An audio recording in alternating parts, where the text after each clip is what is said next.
Northeast Championships and a Smash Brothers Ultimate bracket.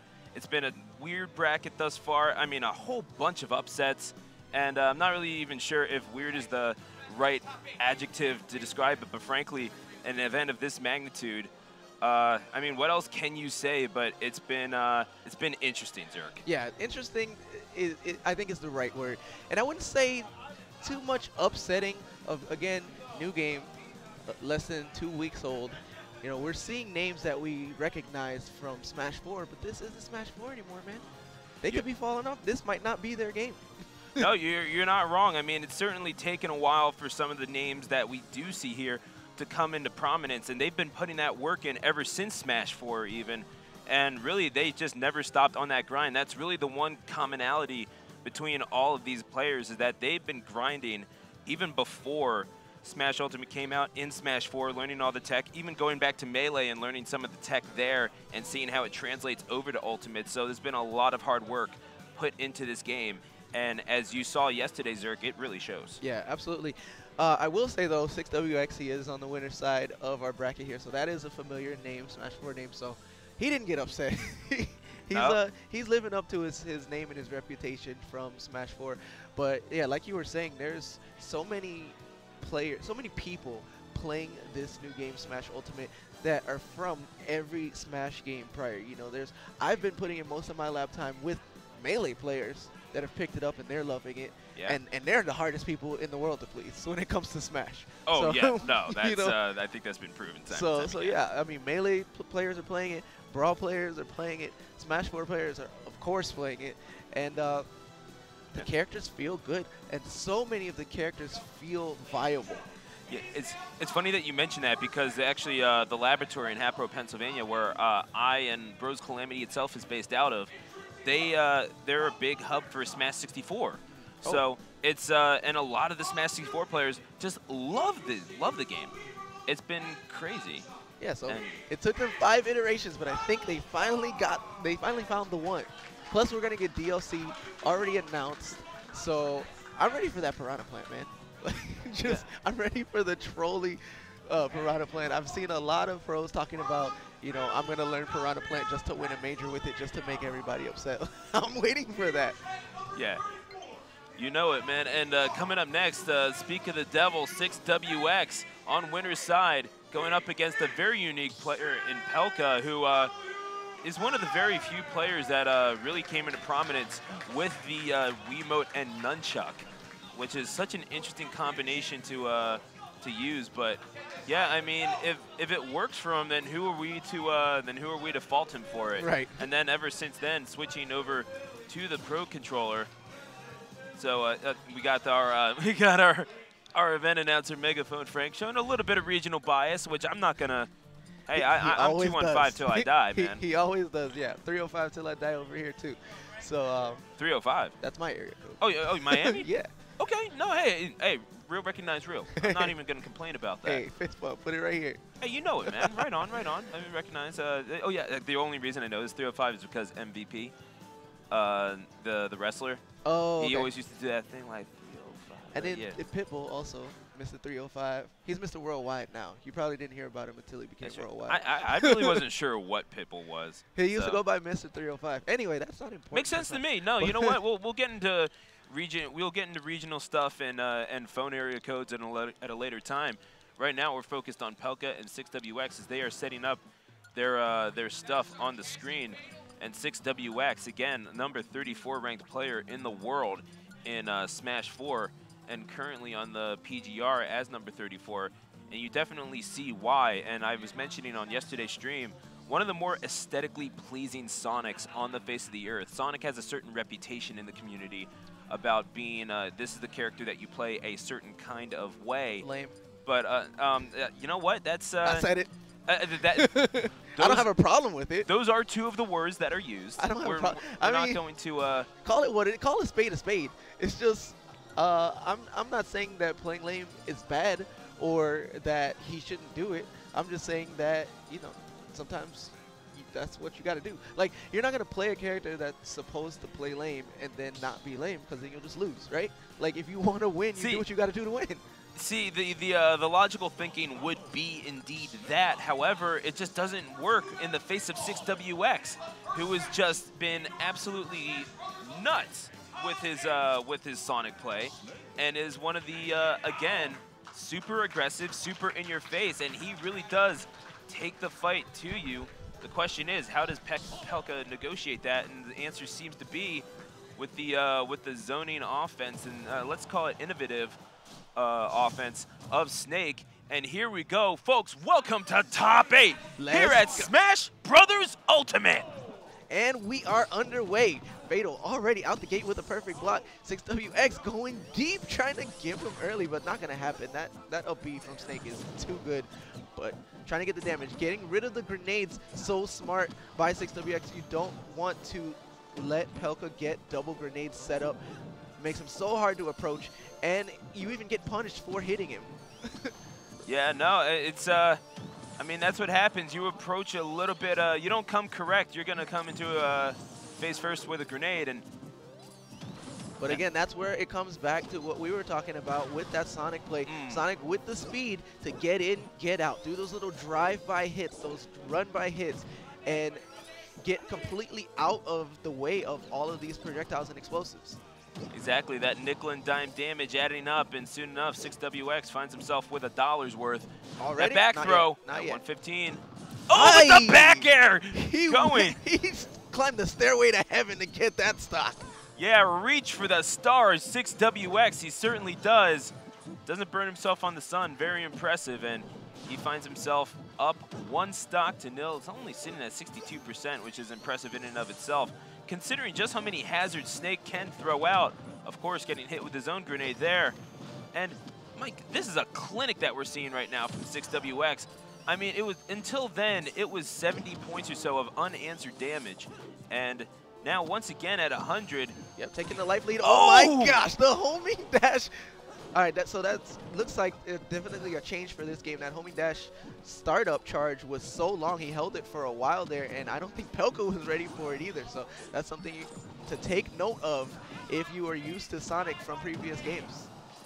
Yeah, no, it's a whole different game, whole different tech to go along with it, and holding that homing dash allows for a whole new level of patience from these Sonic players, and he's going to eat that up B, and yeah, eventually up and out goes Pelka. 6WX sticking and moving.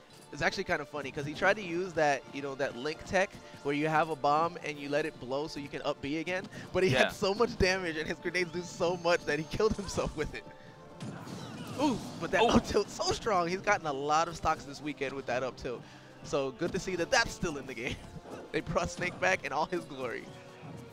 They certainly did, and if nothing else, Pelka can say took a stock off of a PGR player, but he wants more than just 1 stock. He wants 2 more. Question is, can he even get it in the face of 6WX's innovative, high-flying offense with this Sonic? Right, like we were saying, those drive-by tactics are keeping him very safe. Wow, really tried to hard read there with the down smash. 6WX is like, all right, I'll wait. It's cool. Yeah, no, he is a rather patient player, all things considered. We do talk about he's not super aggressive. He doesn't overextend very often. Although usually that is his downfall when he does. But he has a good sense of timing, a good sense of himself as a player, what he's all about, and he doesn't shield that grenade that time. Yeah, he tried to go for a grab, but he probably tried to dash grab, but he ate the input. He didn't move, so he just kind of stood still and whiffed it. And if nothing else, Pelka has succeeded in slowing down the blue blur, and indeed has succeeded in taking his 2nd stock. So Pelka all of a sudden bringing this back. I love that timing from Pelka. He just waited. He was like, all right, he's going to come at me, and I'm just going to – the timing on that was so perfect. The speed of Sonic, just not too much for him. 1 back air kills here. So he's going to need to be extremely careful. I believe back throw will kill as well from that position. On that stage position, absolutely it will. But looking for that up air as well. Oh, maybe going just a little too high. Wing. And he does indeed get burned by the sun. 6WX.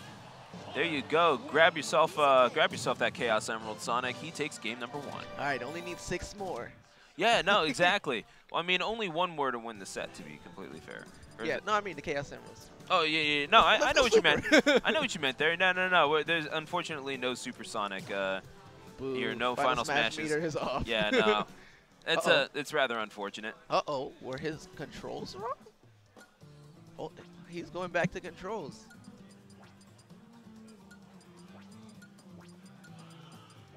Well, while Pelka gets this set up. He's got 3 grab buttons. Hold on.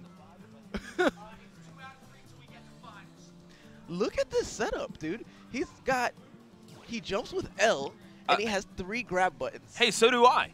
I jump with L too. I mean, I'm terrible, you can't but be trusted. You guys can't be trusted. I'm sorry. I mean, you didn't, and you're the one who sat yourself next to me, okay? So I'm not even gonna comment on that. Hey, I just said what they tell me, man.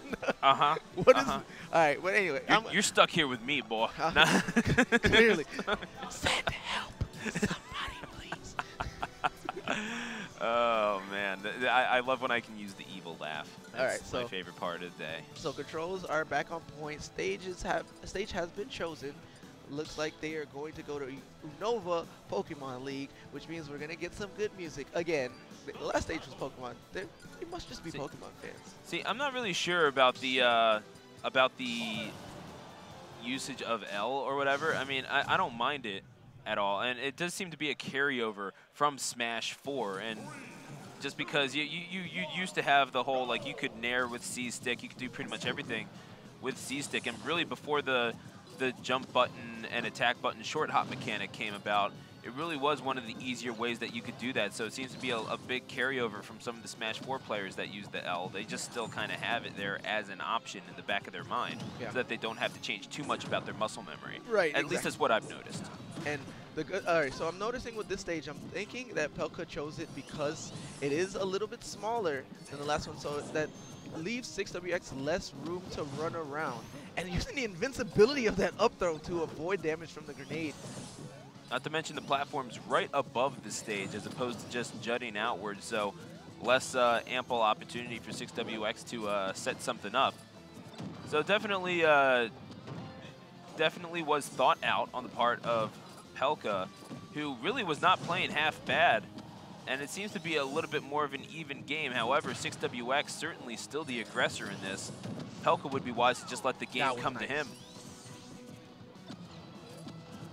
And you can see, I mean, there really is a difference. It's 6WX doing most of the coverage in terms of mileage. Pelka, but up tilts, yeah, gotta watch out. It comes out so fast, it's so powerful. And as you were saying, it looked like 6WX was dominating, but again, Sonic kind of squishy. Once he gets up there, it's really easy for Snake to use a lot of his kit to score the KO. It doesn't really matter how many miles you cover. It matters how many options. And 6WX, well, he certainly knew his there. Down tilt's going to kill, and all of a sudden we are at 2 stocks apiece.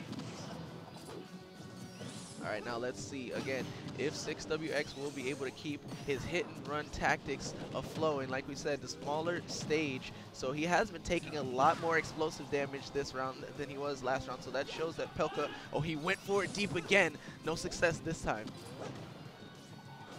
6WX looking for that aerial once again. That got a lot of mileage off of that back air, and that is why you save your jumps, kids. SD. Well, what happened? He air dodged, and then he was too low, so he couldn't make it. That's another thing that people are going to have to get used to from Smash 4, being able to air dodge multiple times and still be able to function properly.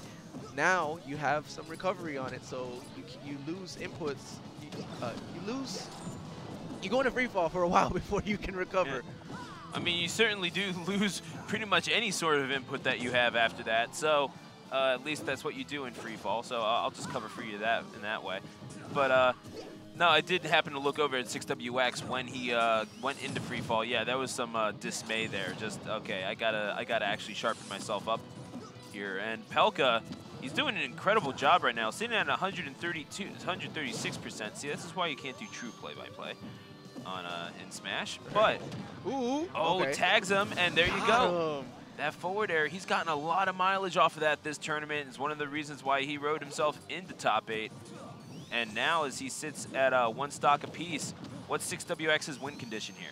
Well, I mean, again, just keep doing what he's been doing. Look, he's playing a lot safer now, waiting around, fishing for those hits. He needs to go for those drive-by tactics, those hit-and-run tactics. Oof, that up air is so close to taking the game for Pelka. Nothing doing though. Yeah, he's got to get over there, but right now, so Pelka throwing out so many things that it's hard for 6WX because he knows he can't just get hit carelessly by these grenades anymore. 121% could spell his end. Oh, and there you go. Pelka takes a game off of 6WX using all of those setups, just confounding 6WX for that game. And now they're going to strike 2 stages, as you do here, because there's a pretty big legal stage list. I believe about twice as big as it was in Smash 4. Right, because we have pretty much all the stages that have ever been legal in any Smash game. No, you're right. Pretty much legal here, so that's why the list is so long. So yeah, 6WX taking his time to think. In my opinion, he needs to pick something that is longer, like that first game that we saw. I think having a smaller stage there really did play into Pelka's advantage, and really, you can't ban enough stages to stop him. No, this is true, and well, I mean, he definitely banned WarioWare. He definitely, I would have to think he banned that one as well, but the deliberation is going on. It looks like we're going to get an Omega stage, and he's looking at it. Sure, you know what? Let's get a little Great Cave Offensive action going. Yeah, nobody ever goes there. Yeah, you know what? Great Cave Offensive in a tournament a couple of months ago would have absolutely made stomachs turn. But here is like, you know what? No, we have the Omega form. We're good. It's not as Great Cave Offensive to people anymore. So we're going to go there, and yeah, you can direct all your hate tweets to me at Stu the Announcer. And here we go, game number 3. It's I'd say this is about even in terms of the matchup here, although no platforms for Sonic to take advantage of. Yeah, but also no platforms for Snake to run away on. This is true. This is exactly why 6WX wanted it. So even if his attacks are being blocked, well, first of all, he's got to find his offense once again. Waiting for that grenade to blow, and a misinput there. Side B facing the wrong direction. Good combos coming out, and rolls over that C4 before it activates, and he's got to keep in mind that it's sitting there, and really he's just kind of letting. Wow, come on, 6. Parries the grenade. Beautiful stuff from 6WX. Which again, they can detonate on contact. Yikes! 6WX is just finding all those grenades with his face right now. He's got to relax a little bit. Yeah, generally not what you want to do with a grenade. Pro tip for you, for those of you at home.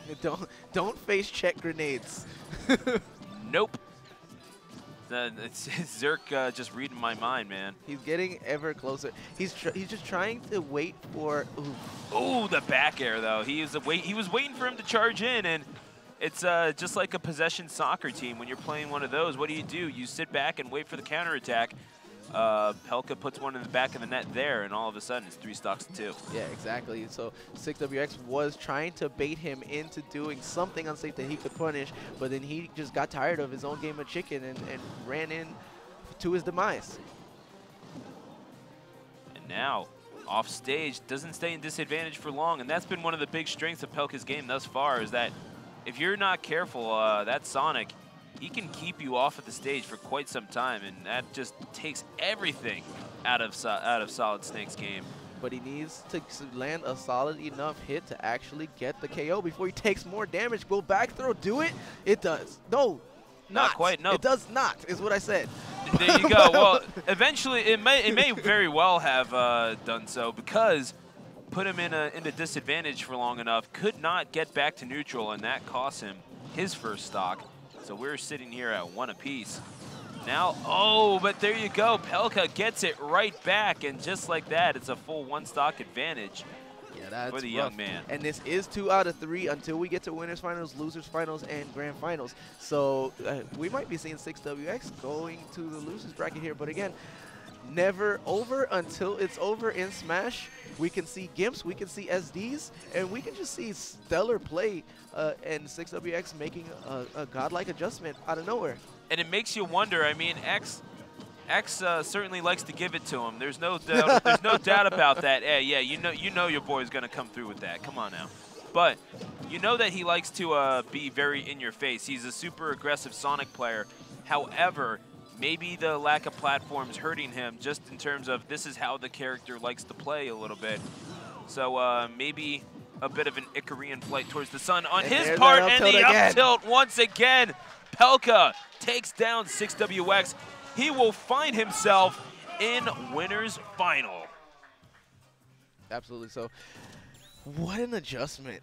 After that first game, we saw 6WX kind of dominating, walking all over Pelka, and for him to come and bring that back 2-1, we did see that happen a couple times yesterday in some of the pools matches where a player would just get completely devastated in that first game, and it seems like the adjustments are so real. So much kudos to Pelka there for being able to quickly assess the situation and do what needed to be done under all this pressure at the same time. On the stage, you're in top 8, first Smash 4, and against a known player that everybody's expecting to beat you, and none of that mattered to him. All that mattered was he needed to get the job done, and he came here and he did it. So we will see 6WX again. He did get just sent to the losers bracket. So who are our next two competitors? The next two competitors, we're going to have ourselves a grudge match from the Garden State. The Great Gonzalez going up against Earthboundy, another best 2 out of 3 matchup. Both of these two doing well to come out of the winner's side. And Earthboundy, one of the up-and-coming NES players. In fact, the third place finisher at Summer Jam 12, the Great Gonzalez, was ranked number 6 in the state of New Jersey at the last Smash 4 PR, and one of the better NES players that we saw, quite frankly, come out of that state, and had a little bit of a Game & Watch in his pocket. He plays quite a few players, but he's come into prominence in the Smash Ultimate community playing a Richter. Okay, I love watching Belmonts, but hey, Game & Watch, I hear it's kind of nice in Ultimate as well, so. He's definitely a character to Game & Watch, but at some point he's going to have to he's going to have to see if he can connect that forward air a little more often. By he, I mean me, because I can never make that hit. But Great Gonzalez doing quite a bit of work with Richter. But he's going to be running the okay. So Richter versus Ness, PK Fire versus other PK Fire. There you go. Let's see whose flames are more righteous. Yeah, I mean, yeah, it's well, you know what? It's people who fight fire with fire often forget that you fight fire with water. So luckily, you got the holy water from Richter. Oh my gosh, he could have been punished so hard there. Ooh, I love it. The PK Thunder actually bouncing him into the back air in an early stock with fair. Earthboundy, could he be bound for winner's final here with this performance? Right now, the Great Gonzalez, he has to respond, and you know his setups. Holy water into forward smash is the way that you do it, but again, the edge guarding options of Richter, certainly nothing to be laughed at. Yep, only 1% there. PK Thunder gonna recover, but the Great Gonzalez does have to be careful because Ness can down B that holy water and actually heal, so he can't just throw it out willy-nilly. Up air into the taunt. The Great Gonzalez is a player that likes to get into his opponent's head, and let's face it, he is from New Jersey. That's been anti-Ness country for quite some time. You learn how to fight Nesses in the state of New Jersey. Hitbox on that dash attack just so far. It really does extend outwards. And weirdly enough, for a guy from New Jersey, Pennsylvania, very quickly becoming Belmont country. And the Great Gonzalez, one of the perpetuators of that mindset. Forwards, looking for those tilts, not finding them. Good DI away from Earthboundy, who again, represents South Jersey, but is one of the better players at Drexel University. So Earthboundy looking to see if he can unleash the dragon on the bracket at NEC 19. and he was finding such a hard time getting in on this stock. He likes to do those PK Thunders so close to the ledge that's so dangerous. He could be get hit by get up attack so easily with that. Hasn't been punished for it yet though. He's gonna have to be taught a lesson. Looking for the back air to kill, not finding its mark. Not having the PK Thunder recover. Nair gonna send him off the edge again with the close PK Thunder. If he's not careful, that back throw looks like it's going to finish him off soon, but not before F-Tilt does the job. And now looking for a back air just to get him off of the stage so he can take that second stock. I mean, the name of the game is going to be stage control here. And you would have to think, just in terms of character, the advantage would go to the great Gonzalez. However, Earthboundy, he's got more than one PK. He's got more than one PK ability up his sleeve. And what an axe! He thought he was going to avoid it. That was not the case. And game one, going to the great Gonzalez. Great Gonzalez saying, "Back that axe up." Earthboundy, he's going to have to find a way to respond here. And if Great Gonzalez goes up 1-0. All right, he's like, hey, let me ask you something. Let me ask you something, dog. Let me ask you something. We got there, man. All right, so, yeah, he was looking so sharp. Earthboundy was looking super strong in the beginning. He did get that early kill, but then he got stuck in the Legends of the Hidden Temple. He couldn't get around everything that was getting thrown out. But let's see if he can navigate around it this time. When he got his hits, he got really good strings and really good follow-ups. But it's just so hard to get there. You got to have the patience to do it.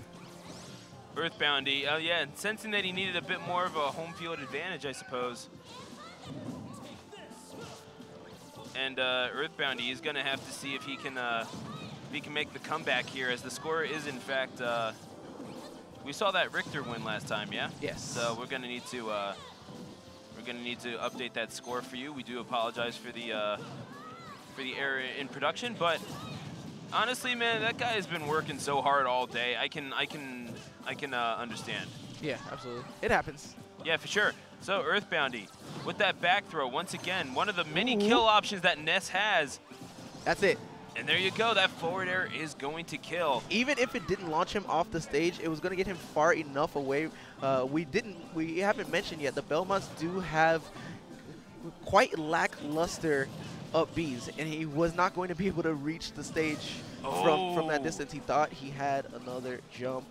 There you go, and that's it's easy to forget that sometimes. I mean, when you're in the heat of the moment, you know, telling you what your heart meant. I was trying to make an Asia reference. You couldn't tell. But when you're in the heat of battle, sometimes you just you're looking for anything that you possibly can to get back onto the stage. Oh man, and the great Gonzalez sticking and moving. He's showing no fear whatsoever. I feel like that was DI-able, but I guess not. I mean, have you ever had a whip to the face? I don't. No, actually, I'm so glad, because then I wouldn't be as pretty as I am now. Yeah, no, and that's okay. We'll have a talk about that later. Regardless of that, the tilt coming out from the great Gonzalez. And the aerials, barely misses that axe. Oh, okay. That beautiful stuff. Climbing the ladder is the great Gonzalez. Just outside of grab range there. So good. He made it and turns it back into his favor with the back throw. Yeah, and the last pixel of that recovery, however, gets right into the middle. Oh, man, and he's not able to get back from disadvantage here, and finally makes it back to neutral. Great Gonzalez not able to read that get up. Up tilt, a little bit better hitbox in the up smash. Earthboundy just getting tagged, and the great Gonzalez with the 2-0 victory. He's come close in a lot of contests, but he says, no, this is my time to win. And the great Gonzalez well on his way to bringing that Crystal Star back to the Glitz Pit. They asked him, they said, Great Gonzalez, are you going to win? He said, ask me no more questions. I'll there tell you you go. No more lies. And hopefully that is the last axe pun that we have for a little while. We can't promise you anything. Until the Great Gonzalez comes back. Exactly. No. See, Zerk is on the same wavelength as me. But, folks, once again, thank you for joining us for the 19th edition of the Northeast Championships, emanating live from the Valley Forge Casino and Resort in King of Prussia, Pennsylvania. It's been one of the better venues that I've been a part of, quite frankly, and it's really such a beautiful part of the world, Valley Forge, Pennsylvania. And if you have any plans to come to the Philadelphia area, you could pick FAR. You could place. Sorry, I'm getting distracted, but Megaphone Frank, such a good announcer. I'm a snob about announcing myself. I mean, you could probably tell why. But folks, if you plan to come to the Philadelphia area, you want to be close to historic Valley Forge National Park, this is the place to do it. I mean, it's so great. I mean, whether you're going alone or whether you're with your family, lots of things to do. And of course, you know what? At night, you got the casino to go spend your money at. That's true, at the Valley Forge Casino. And it's Philly. This is where you get real cheesesteaks. No cheesesteak you've ever had has been a real cheesesteak unless it's been here. So, hot tip from the lifelong Philadelphian, Dallas Andros. Okay, there you go. There you go. You heard it here first. Okay, so I'm now a snob about those, man. Believe me, I don't just throw you anywhere. But coming up next, right now, a Philadelphia PR player in his own right in Beast, and yeah, as the hat would say, anything is possible from the losers bracket. So he's going to have to go up against Salty Joystick's very own Crowding Movie, who again put on some pretty impressive displays himself at past NEC NEC as well, but past Big E tournaments. So Salty Joystick represent. That's a place over in South Jersey, in Vineland, New Jersey. And Allentown's very own Beast looking to bare his fangs in the top 8 here at NEC. I'm so glad you're familiar with like all of these different locals and all these different teams from the region. I feel like they don't get a lot of shine, and that's why Big E events are so important, I feel, is because until the return of ECT, you know, this was pretty much all we had up here. NEC, Winter Brawl, Summer Jam, for these players that don't always get the opportunity to travel across the country or even down as far as Florida to get on a main stage, to make it into a top 8 at a major, and to bring that glory for their home team. And Crowding Movie, as he sets up his controls here, definitely going to take some time to analyze Beast at the very least. He's tweeting out the fact that he's in top 8, which, by the way, you can totally do. Send out your tweets with the hashtag NEC19. Let us know how your experience is going. And I'm getting recognized in the crowd. Sorry about that. But folks, man, that's why I'm pretty sure someone actually just took a picture of me to put on their Twitter. I'm not sure why I'm the person you're focusing on, Guy. But either way, we're going to go to Pokemon Stadium 2 to start off this game number 1. A popular counterpick Pokemon Stadium in Melee, but it starts things off here. And quite frankly, I like that decision, Zerk. I like it too, mostly just because, again, big Pokemon fan, so I love all the music. And Pokemon trainer, so he's got the field power bonus here, you know, no stranger to the Pokemon League here. All right. But Wolf is going to... Time to unleash the Beast. Oh However, he's going to have to go into the jaws of the Wolf to do it. Stage control firmly established by Beast to start things off. Already important to note, Squirtle, low profiles, Wolf Laser. That's going to be great in this matchup for Beast. But we did see that Ivysaur yesterday. This Ivysaur is terrifying. Definitely the best of his 3 months. Yeah, and it's strange because Beast in Smash 4 was probably the best Charizard in the state of Pennsylvania. And one of the more terrifying ones. Say what? His Charizard no slouch either, but the Ivysaur just terrifying. We're going to see how he's looking for the Flare Blitz here, as all Charizards do. Yeah, no, he's well, he has more than one way to skin a wolf. He certainly knows that. However, he needs to be careful that he doesn't get comboed and forward aired like he just did. That did so much launch. I had to hold my breath there. Can he recover? Looking for that down smash off of the ledge, does not find it, but keeps him in disadvantage nonetheless. Beast responds back. He says, you know what, I got some ledge guarding options of my own. That side B, however, so tough to negotiate, sir. Had to know that was coming, but Flare there's a Blitz Flare comes Blitz out! What'd I tell you? He's been waiting his whole life for that moment. Oh, Ooh. Man. Zard in the back set, everyone attacking. It turned into a full Flare Blitz. Yep, one good stock deserves another. Evened it back up, 2 stocks apiece. And we are scrapping once again at Ivysaur coming out. Again, he loves him some Ivysaur. Yeah, and we are back even. I mean, it's been back and forth all day. No real quote-unquote domination of anyone thus far. Really, the closest you could say was Earthboundy was against Earthboundy. Oh, he On part of the Great Gonzalez, that side B killed off of the top, killing that Ivysaur. Gotta be careful because he was on that platform. Had he been on the ground, he just would have survived. So let's see if Charizard can swing it back before he takes too much percent. Yeah, that was more or less a 0 to death, I believe. I don't, I could be called out as wrong on that, but man, there was not a whole lot of damage taken on that second stock there until really just now. Okay, but he's doing a great job right now of ledge guarding without taking trades. Finally getting some percent. Still low though. Up B, not quite. Yeah, it's a risky option, but it's still there. And now Beast looking to get back to neutral, and indeed does. After being stuck on that platform with that wolf waiting under him.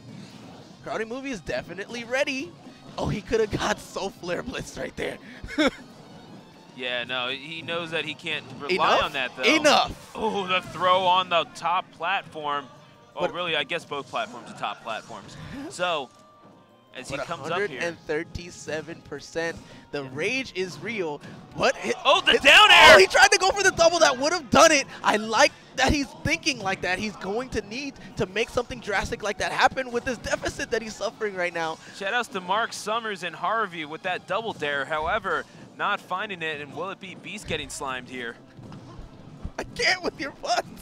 They're the best. Oh, actually, man. you know. Oh!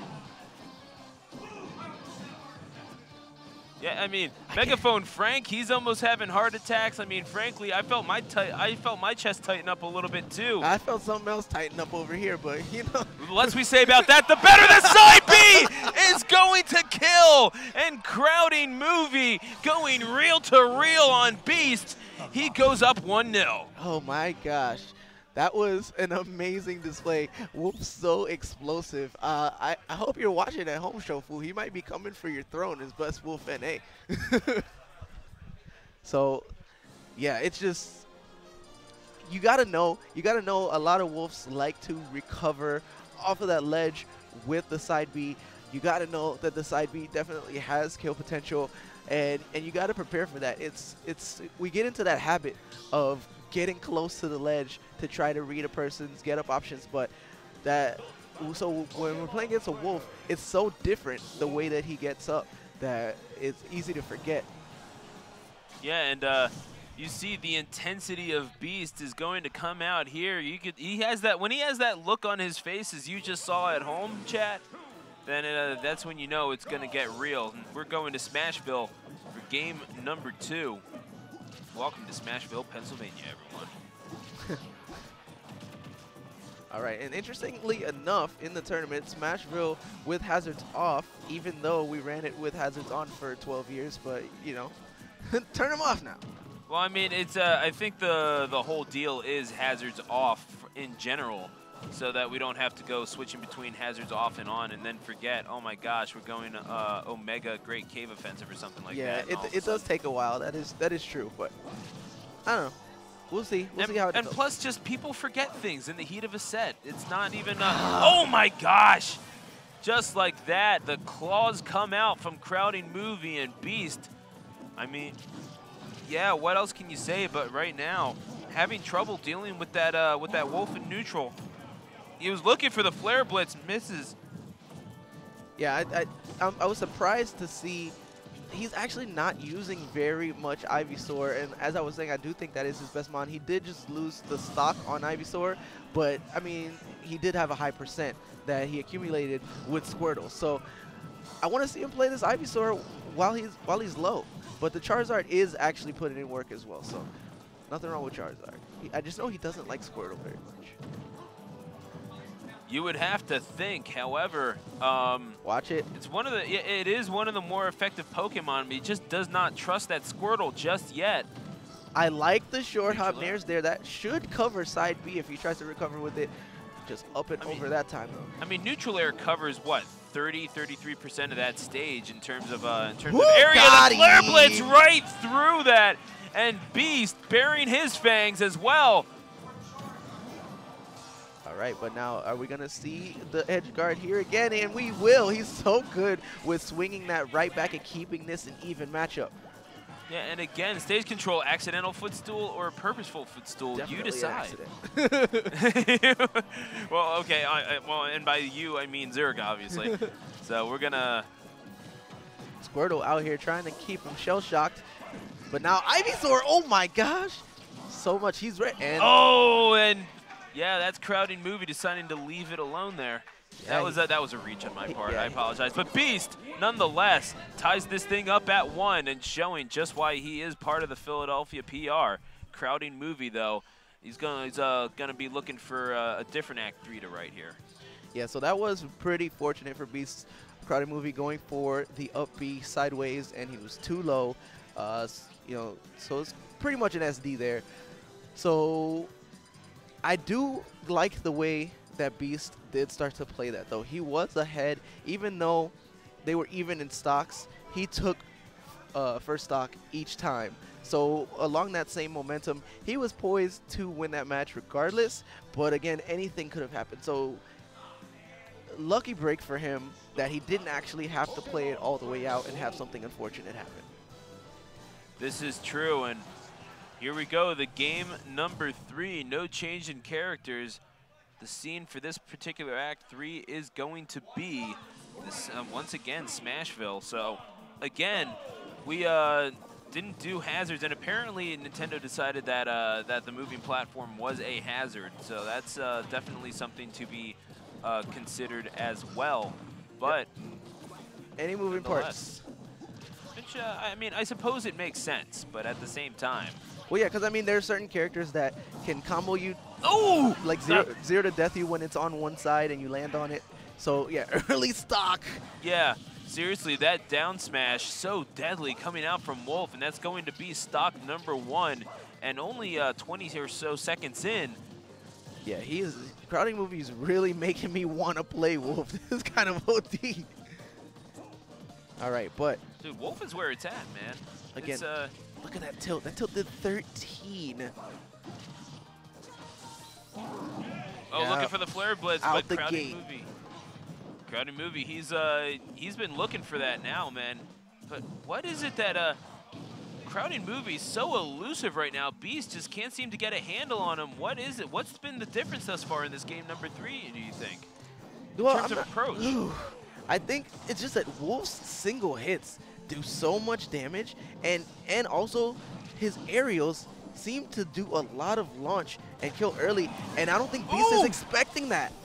Just like he wasn't expecting that F smash, he's gonna took a little bit of time to think on the platform there, and then he's just gonna run it with the Ivysaur and try to make this comeback. No, you're absolutely right. That Wolf, an absolute powerhouse, and eventually Vine Whip, yeah, just pops him off the stage. He's going to need to take 2 stocks now to his 1, but already at 58%. He's on the back foot right now. This could be the end of our Pokemon trainer. Oh, maybe got a little too aggressive. He's pressing a lot of buttons. Oh, he had shield grab there. He just back rolled. All right. Oh, switch into Charizard. Good stuff. Punish! Oh, yeah, there you go. We call that a whiff punish for all you FGC folk. Oh, he didn't get the pivot. That is actually harder to input in this game. He wanted pivot grab there. Character did not turn around, and he's lucky he didn't get punished for the whiff. Yeah, I mean that's been a big theme in this game number 3, swinging and missing, and yeah, you know what? Have fun swinging at air there. I'm just gonna smash you. I'm gonna grab you. And that has been what's been keeping crowding movie on the upper hand here. But that up smash is going to do quite a bit in terms of taking that stock. And it was just going to finish it off, in fact. And I was just about to say crowding movie not using the side B because he sees Beast waiting for it. And I guess he was like, okay, I've not done it so many times that he won't expect it this time. And Beast said, you thought. You thought what exactly? I'm sorry, was I mistaken in thinking that you just mistook me for a chump apparently? But no, Beast, he's hanging in thus far. Oh, but that back air is going to kill, and that's going to be how Beast exits this tournament and Crowding Movie moves on to losers semifinal. Charizard tried to make the comeback. Wolf said, I can't let you do that.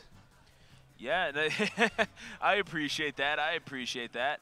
Nonetheless, a valiant effort from Beast, but it's going to be Crowding Movie that moves on. And taking it to the last stock, he could have very well have just rolled over and died. We've seen a multitude of players do that. But ultimately, Beast in light spirits as always. He's not going to be happy about that performance, but he's definitely happy for being on that main stage. Yeah. As anyone would be for being on under the bright lights of NEC 19 presented by Big E Gaming. Yeah, so great stuff to him for making it to the top 8 all in all. There were over 100 people in this tournament, and for him to be best of 8, you know, that says so much for his skill already. Winter Brawl 3D happening in just a few months, February 23rd through 24th at the Clarion Hotel and Conference Center in Essington, Pennsylvania. You're going to want to stay tuned for more information happening. You're definitely going to want to like Big E Gaming on Facebook if you want to keep up with what's happening, all the news for Winter Brawl 3D, because you know that we got Tekken and Soul Calibur coming up, man. And Dead or Alive 6. Yeah, Dead or Not DOA 5. 6 coming out. 6. DOA 6 coming out, yo. And once again, thanks to our sponsor. We actually just saw Grand Tales Mega Man. That was made by Dynamic Custom Beadworks. DynamicBeadworks.com is where you can use promo code NEC2018 for 25% off of your next order. And again, twitch.tv/DynamicBeadworks. Have that money ready, but not too much, because again, 25% off your next order. Yeah, and shout outs to Kwamba USA. They've got amazing products on display, and you can get 10% off site-wide with the code NEC19. So they've got this Crystal arcade stick, the Obsidian, the drone, and my personal favorite, the Guardian stick bag. So you can follow them on Twitter, Instagram, and Facebook, and check out their wares at QuambaUSA.com. I just rocked the bag even without the stick. But folks, once again, thank you to Defend the North for throwing in $500 to that pot bonus. July 19th through 21st at the New Yorker in Manhattan, New York, one of the coolest buildings in New York, just in terms of what makes that skyline so unique. Register now at defendthenorth.com. And so important to know, it has moved from White Plains, New York to Manhattan. We're moving on up. Exactly, to a big New Yorker building in the sky indeed. And shout outs, hoodie season is here. July 19th through 21st, pretty definitively not hoodie season, but it certainly is now. And if you use the code SPARKLE for 10% off and free shipping, you can get yourself one of those sweet hoodies. I quite like that Blanca one on the right, personally. Humans.com/shop/Bifuteki. It's going to be fun. Yeah, Beefuteki. Yeah, you're right. That's what I said. I was right. You're wrong. No, I'm playing. But yo, humans.com. Shout outs to them, and shout outs to Beefuteki for hosting us at Bro Calamity, for hosting this top 8. What is happening? I hear people cheering, and we have is someone making a Mii swordsman right now? Yeah, that's right. Wow. Oh my goodness. Can someone put this on screen? No. Production, please. This is folks, welcome to Smash. Good Lord. Welcome to Smash. Okay. I would love to see that. I would love to see that in a couple of hours. And he called it winner. Seeing somebody make a soul, you know, and just use that. I actually did see a pretty funny. I think it was Callie from Splatoon Soul. Oh really?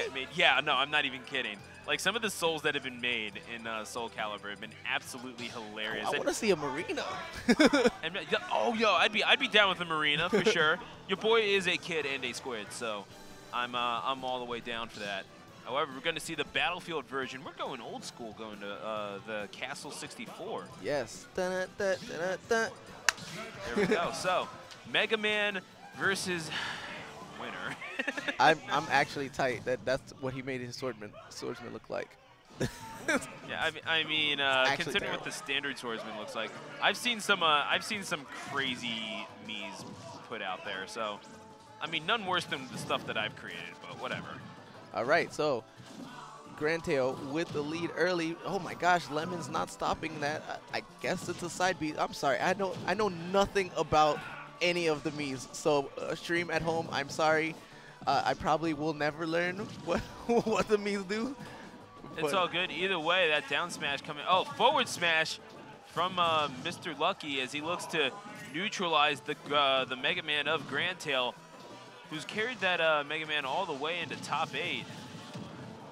Or really, I don't know if it's Mega Man carrying him or the other way around, but frankly, Grandtail 2, oh my gosh, too legit to quit. Seems like a lot of those Capcom characters have an uppercut. Yep. it's almost like they're made by the same company. Yeah, right? I mean, the mind boggles. Nonetheless, that Mii Swordsman not quitting either, trying to maintain that stage control, but with so many tools at Mega Man's disposal, it's going to be hard to keep him disadvantaged for too long here, Zerk. Yep, going to go ahead and bounce off of Rush. And again, just dancing around here, making himself so hard to hit.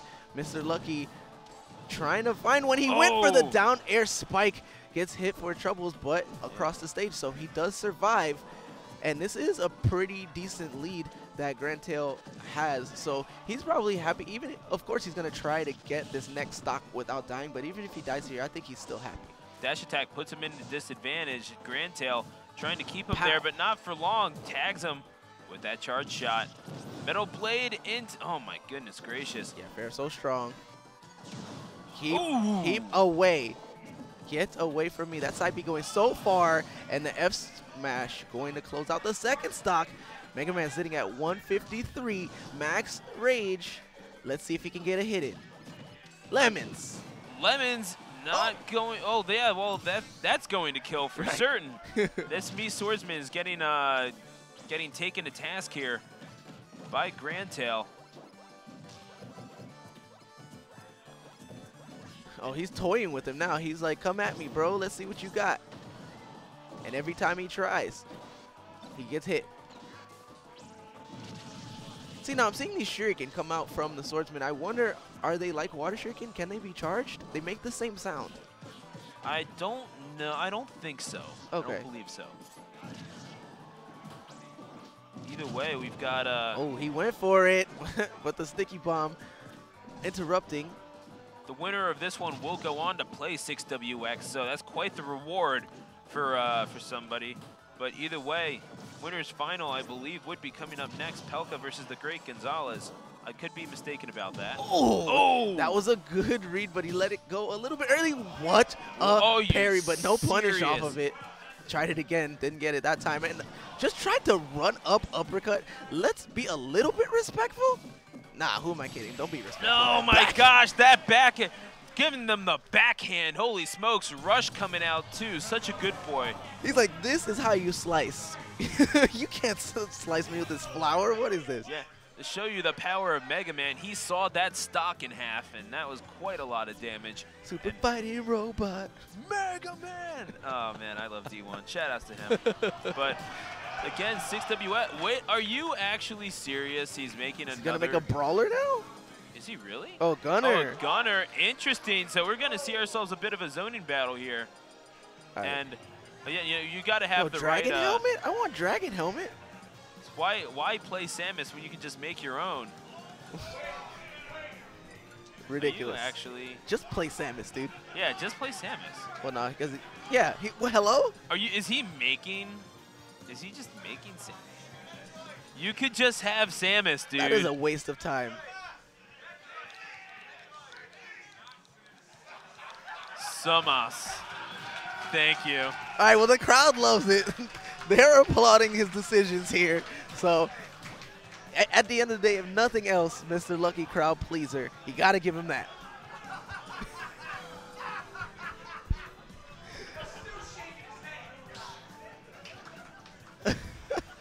You people. Yeah, Stu was being quiet, guys, because he was shaking his head at the audience. It's just, that was a necessary thing that needed to be done.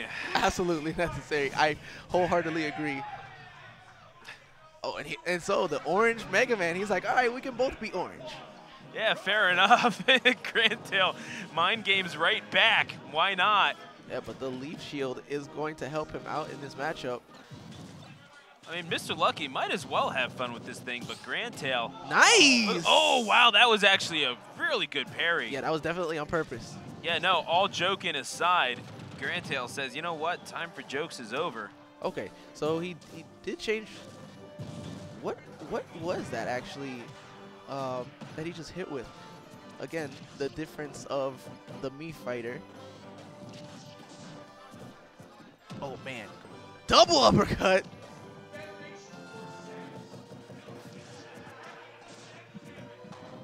Great spot dodge. And, oh, tried to fair him there.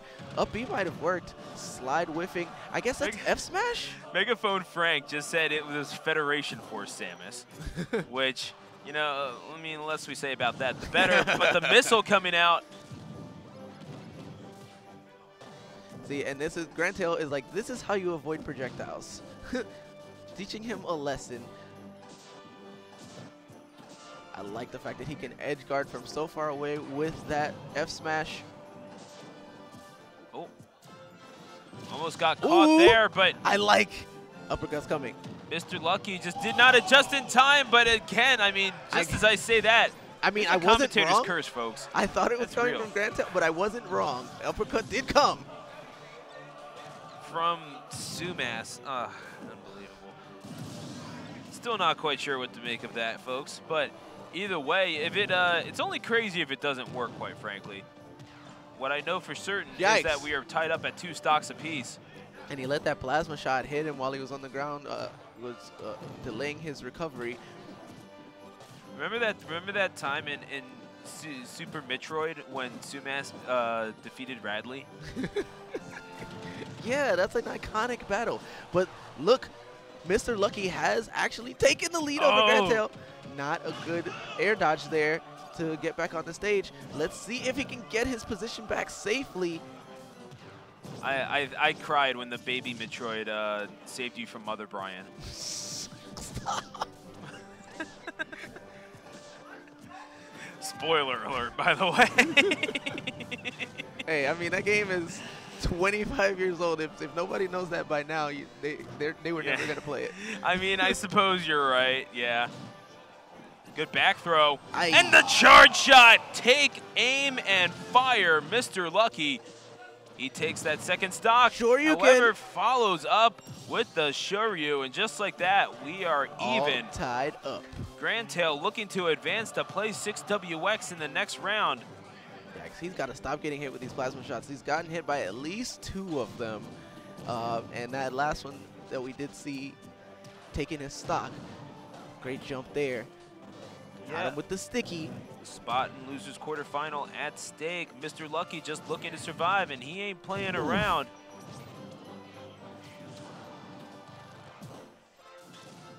The question is if he survives, is he going to make another me? That is actually the $1 million question. You are right. All right, so Grantail fighting from behind, but looking pretty clean still. Grantail, I mean, just trying to make his way back to the platform, but Mr. Lucky giving him no such luxury found himself out of missiles for quite some time there. Oof. Throwing out every single option he could, and that up smash will take it. Grantail jumped right into it. Mr. Lucky, he finds him where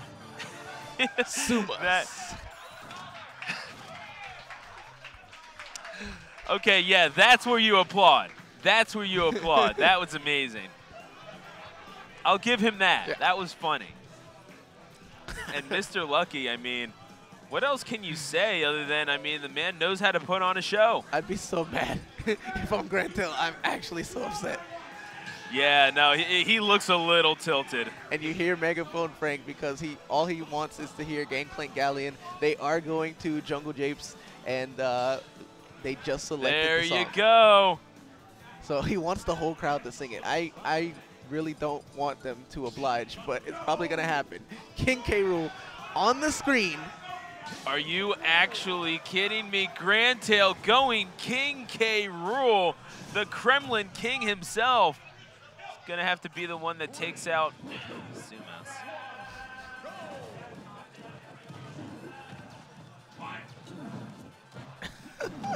Yeah, I don't know if you guys can hear this in the background. Megaphone Frank on the microphone. They took his megaphone and they gave him a microphone. Whose idea was this? Was not mine, I will say that. Do not tweet your hatred to me and sue the announcer for that one. This is Battlefield. This is Battlefield Jungle, Jabe, so no river running through it here. Yeah, no clap traps. Thank our lucky stars. Oof. Good dash. Yeah, he's going to have to find his way in. So he is using that belly as a reflector against some of these projectiles. So Mr. Lucky is going to have to be more careful with how he places his shots. But right now, it's not looking like he even needs to shoot anything. Did that crown just spawn off stage? No, he threw it off stage. He picked up and threw it off stage. Or after it leaves the stage, it spawns back on the stage. Yes. Gotcha. I was about to say, man. Either way, charge shot. That would have been a great time to reflect as well on that missile. But armoring through. What?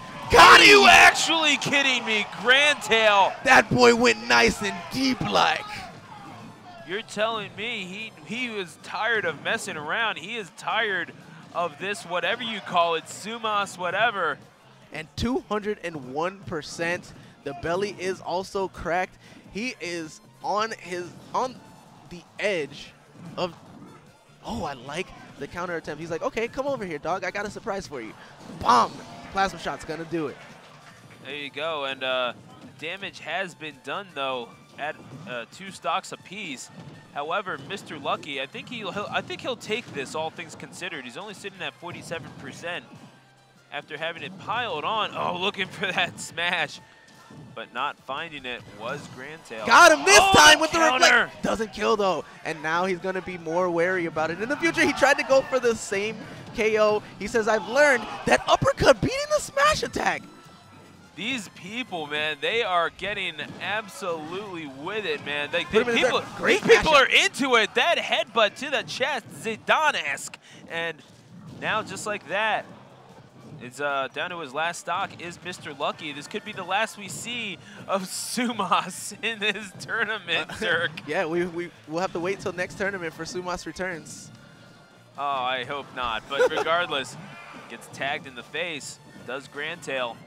And what is it that, how is it that Mr. Lucky has found himself this far, man? I mean, he's not like he's playing poorly.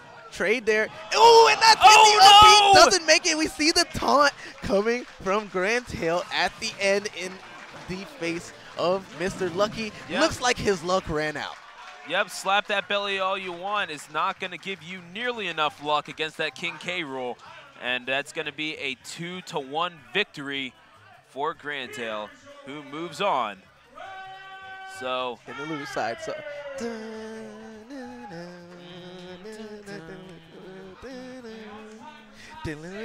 all right. okay, we're gonna stop there. Folks, coming up next is going to be the losers quarterfinal between Crowding Movie and Earthboundy. So another battle of South Jersey here. We got the NEC going up against Crowding Movie, who we saw that last round.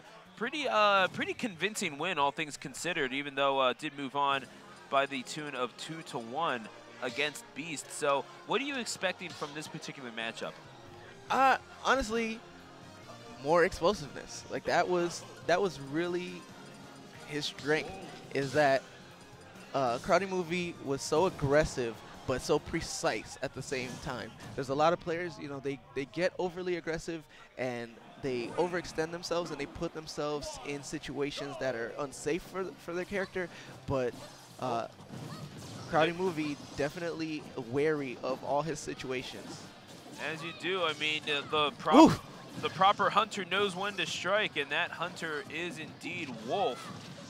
But Earthboundy, though, so smart, using that F smash to send back the laser, so now Crowding Movie has to be wary of that. He can't just throw lasers from full screen either. Oh my gosh! This is what I'm saying. His reads are just so good and his smash attack so strong. So yeah, not only do we have the bat to send them back, but we have the down B to help him recover from lasers also. So Crowding Movie, he's just got to stop shooting lasers. But he refuses. I mean, he just doesn't respect that Earthboundy's going to do that nearly enough. Actually, no. I see what he's doing now. I see why he's doing it. He wants to throw the lasers to force Earthboundy to try to down B so he can punish the down B by faking a laser. Boom! Crowding Movie, yeah. How about that's a psychic drop kick from NEC or whatever you call that. F tilt kills, back air kills, side B kills. Yo, does this guy have anything that doesn't kill? That's a solid question, man. I mean, if you know how to connect with NEC, you certainly know how to kill. Yeah, recovery on that up B, just so long. Gets punished, but back doing damage. At a life deficit, but again, we've seen such great reads from him. Almost had a string there. And the thing is, if you know how to evade, you probably can avoid getting killed by NEC, and that's when the struggle really becomes real, especially for a guy like Earthboundy, who does rely quite a bit on certain kill options. Yeah, I did like how he tried to reflect that PK fire as well, but it was too far away. So he is using the reflector for its intended purpose, reflecting projectiles. Yeah, I mean, it's in the name, reflector. So I'm just joshing you now. Either way, 2 stocks apiece. Fishing for it, F tilt, not enough. Not quite, that is, but what's the read? Up tilt, and that kills too. It just everything kills. Hey, we take those. And another back air, even the odds. This is about as even can be. I mean, even Steven killing at just about the same percentage. Oh my gosh, the SDI unsuccessful there. He was pretty good at it on the last stock, but now 85% just from 2 PK fires in the follow-ups that ensued. Let's see if he can make this comeback from this deficit. Looking pretty good. Like he's going to be able to side B, follow up. I like it. Back air, not going to kill just yet. Oh, he tried. He tried to get him with the side B. And I don't like that from Crowded Movie. I think he got a little bit antsy because Earthboundy was clearly charging that down smash before he let go of the ledge to try that side B. There was, he could have waited until it was over. He could have faded back a little bit and then gone for it and tried to go over Ness's head. Or maybe he just thought that it was going to win. Maybe he just tried to test Earthboundy's reactions, and he learned that lesson the hard way. Indeed he did, and now it's going to be game number 2 as we are setting up at Final Destination. Is this going to be the final destination for Crowded Movies Tournament Hopes? A spot in losers semifinal at stake here. Only time will tell. I mean, well, only these two can tell. But can Earthboundy's offensive maneuvering and aerial ace, goodness gracious, ace is up indeed in the air. They are going at it. Normally you don't want to be getting into a dogfight with a NEC, but Crowded Movie showing no fear whatsoever. Has him at 96%, does Crowded Movie. Because he said he's the K9 here. He'll dogfight all he wants. There you go. This is his yard. Oh, says Crowded my gosh. Movie, but misreads the smash. Should have down smashed. Would have hit both sides. And looking, hoping to prove it inconsequential as he looks to take that first stock. But he went for F smash again. Puts him in a disadvantage. And not going to make it. Too low. Yeah, and that will indeed cost him advantage here as he goes down 1 full stock here. Yeah, the PK Thunder. Can't even it right back up. The PK Thunder forced him to change his fall trajectory so he wasn't able to side B. And that's all Earthboundy needed to be able to edge guard him because of that lackluster up B. Oh my gosh. And now. So much damage. So much damage. And eventually he evens it back up at 2 stocks apiece, but at 80%, I don't know if he has what it takes to, I mean, we know he has what it takes. You don't get into top 8 by being a slouch, but you don't really know, Zerk, if he has, if the character has the ability to. That boy went for PK Flash. Yeah, he seriously did. Earthboundy, that was disrespectful. Yeah, no respect at all, and I love it. Another F smash stuffed. And this is why, exactly. Reads the side B, and swing! Not that time. Holy smokes. With the rage, almost killed him at 97. Yeah, no, you got to clean your plate, Earthboundy, and indeed he does, and he could be going back for thirds here. He even ate his broccoli. Yeah, look at that, man. I mean, broccoli with butter, first of all, is pretty bomb. Secondly, melted cheese. Yeah, no, dude, I'll take either one. Only a little bit of butter, though. Come on now. Be healthy. Okay, so not as bad this time. He's still ready to go. If he can get the read, F tilt, not going to do it quite yet. Oof! Okay, he's slowly but surely tech chasing. Oof!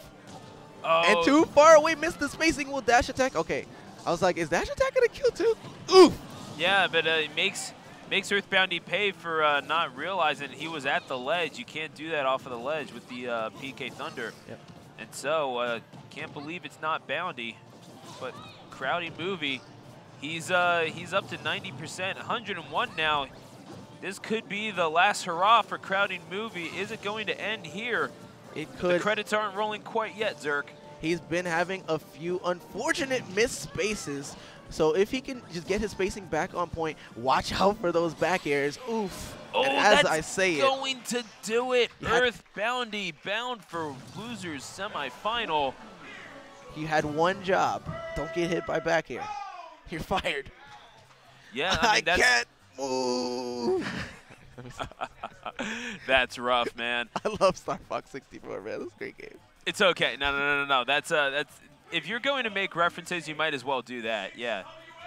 So Time for, and now it's 6WX who's approaching the stage, and it's time for a little payback, says 6WX, as he's going to go up against Grandtail, who we saw again. I mean, just take out Mr. Lucky 2-1, as well as take out with the pocket K rule. Sumas, and yeah, with the pocket K rule. So definitely something. It's a neat little tool to have in your repertoire.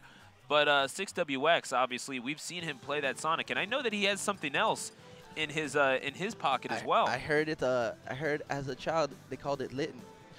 Yeah, and the child, now a man, seeks revenge. That Incineroar. Yeah, so he is poised to strike. Let's see if he's gonna have to pull it out though. I am foreseeing him starting out with Sonic, but we'll see. We'll see what he does. All right. Okay, and we got a little bit of something special for you guys after this match. So After this match? After this match. Sounds good to me, my man. So make sure you don't go anywhere. This isn't your everyday 895. Trust me. Absolutely, man. I mean, dude, this isn't your everyday top 8 at a tournament either. This is twitch.tv/Bifuteki, first of all, and this is NEC 19 presented by Big E Gaming. So, as we get things rolling here once again, and with 6WX and Grandtail, and we're going to get things rolling indeed, rolling around at the speed of sound, in fact, against the Super Fighting Robot. The blue boys on the screen. Grandtail starting out with the first hits, but that is just fine. This is actually going to be pretty hindering for Sonic. He's not going to be able to really get his ground game going through all of these jabs and projectiles that Mega Man's throwing out.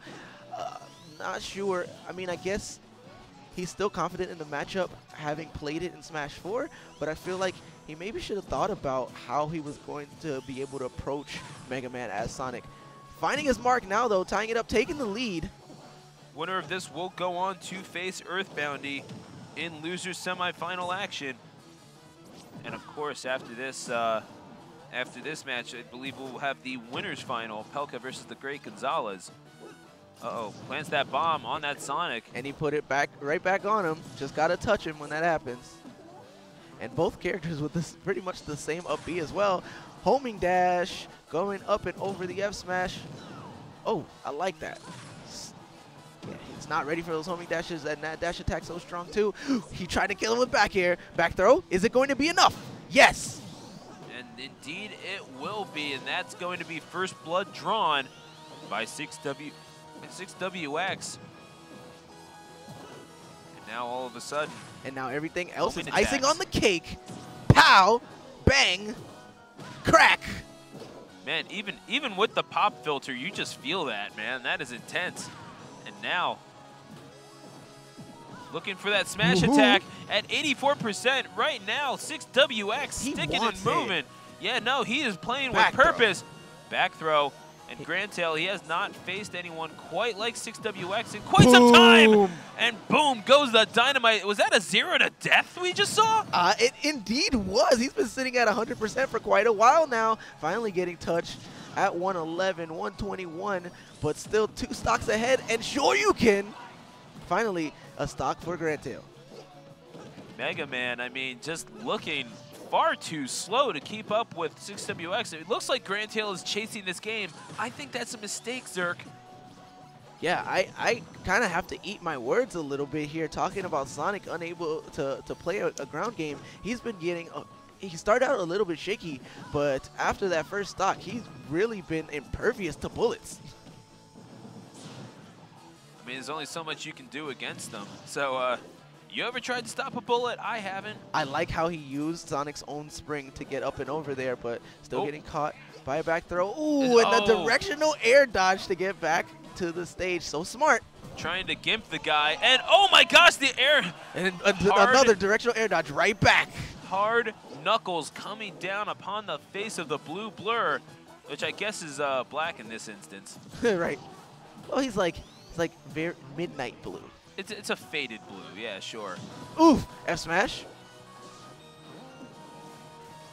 Got him. Oh, and the F smash. 6WX saying, you know what, you might be stealing my shade of blue, but it's a casino, you always bet on black. Hey. I wish they would, like, when he gets the KS Emerald on the victory screen, I wish it would randomize the color. Yeah, you know, there's something to be said about that, but you know what? This is pretty much the perfect game in my opinion, so I'm going to let that slide. Either way, it's going to be 6WX going up 1-0. I doubt that he has any complaints about any sort of victory screen that he's seen and that has Sonic on it. So, as we're going to game number 2 here, and in fact, we're talking about people that were hyped. So, 6WX used to play with a mod pack that had Sonic as Joker from Persona 5. No way. I'm not even kidding. I'm not even kidding. There was a Sonic Joker that looked super clean, and so I can only imagine that he's super hyped. Oh my gosh. Dude. Wait. This is a good matchup for DDD. I actually, yeah. I counterpicked the Sonic yesterday in pools with DDD and completely rolled all over him. Oh yeah, that was you. That was you. Yeah, no, we saw that. The not actual King DDD in canon. He's not really a king. He just kind of proclaims himself. Listen, so, he's my king, all right? You leave him be. That's absolutely saying you will bow down to me, says Grandtail. Yeah, those Gordos are so good. It's hard for Sonic. Of course, you can hit the Gordos back at him and do quite a bit of damage to him, but he can hit them right back to you after you've hit them back to him, and people usually don't expect that. Uh-oh, Jet Hammer. There's no way. Yeah, no, he was looking to read that and maybe getting a little impatient with 6WX6 saying, you have much to learn, my child, my grasshopper. Uh-oh. Okay, so tries to up tilt. That actually might have killed. Yeah, and well, Town and City, it's so strange to say that it's one of the bigger stages in this game. Now at least competitively legal. Oof, pow. Oh. And now I want to say right there, you can tell Grandtail kind of, he's playing kind of old DDD. He was using those short hop back airs, but the back air has been changed in this game yet again. DDD has not had the same back air in any game he's appeared in, and that's going to whiff close to the ground. He's hoping that 6WX is going to come and do something and run into the back airs when he should, in fact, just be playing Gordo game. A Gordo, walk forward, F tilt. It racks up a lot of damage, and it's very frustrating for the Sonic player to have to deal with. Still fishing for those kills with up tilt, but not enough. Oh, there it is. Spot dodge. That'll do. Yeah, Grandtail, well, that's a lot of power behind that up smash. And yeah, King DDD looking to drop the hammer on this game number 2. And on 6WX's tournament hopes, but he'll have to win 2 games in order to do it. Back throw gets him off the stage. And that is going to take stock number 2. Grandtail's going to have to show us something real special here. Right. He absolutely is, but it is doable again. Especially with DDD, it's never over till it's over because you have that dash attack and you have your F smash. If somehow he can pull off an F smash here, it's going to be an even match. No, you're about right. He went for it. Got caught by the Gordo, and that's the thing with DDD. It's so hard it was so hard to move with him in Smash 4. I likened it to moving with snowshoes in the Amazon rainforest. That's powerful. Like, it's a little crazy. But, kicks the Gordo right back. Yep, he did a little too close to the edge. Ooh, spins him into the Gordo. And cheeky stuff from Grandtail. Oh, catches the ledge. He's sitting at 108%, and again, Rage not nearly as pronounced in this game as it was in the game prior. Armor's through! Oh, armored through. That's a big boy! Yep, no, that was DDD has a bit of thick in the Ridic, and that's going to cost now at full Rage, which again, not nearly as much of a factor as it was in Smash 4. Back throw is going to kill. Indeed, it will. And a wonderful performance by Grantail at game number 2, but 6WX says enough with the showmanship. I will grind your bones to make my bread, says Sonic. Fee, fi, fo, fum, indeed. Yeah, an absolute giant of Philadelphia Smash coming through and taking the set 2-0. Folks, we're going to be right back after this. Don't go away. You're watching Smash Ultimate at NEC 19.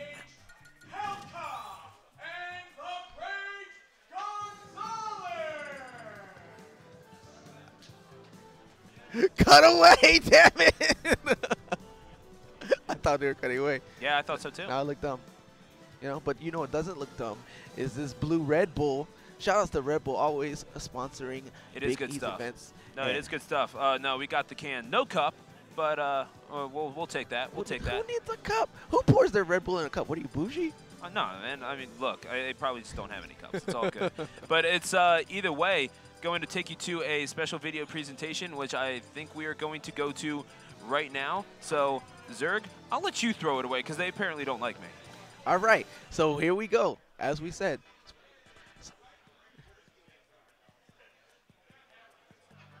All right, so. As we said, not just an ad here. We got a special video for you guys, so check this out.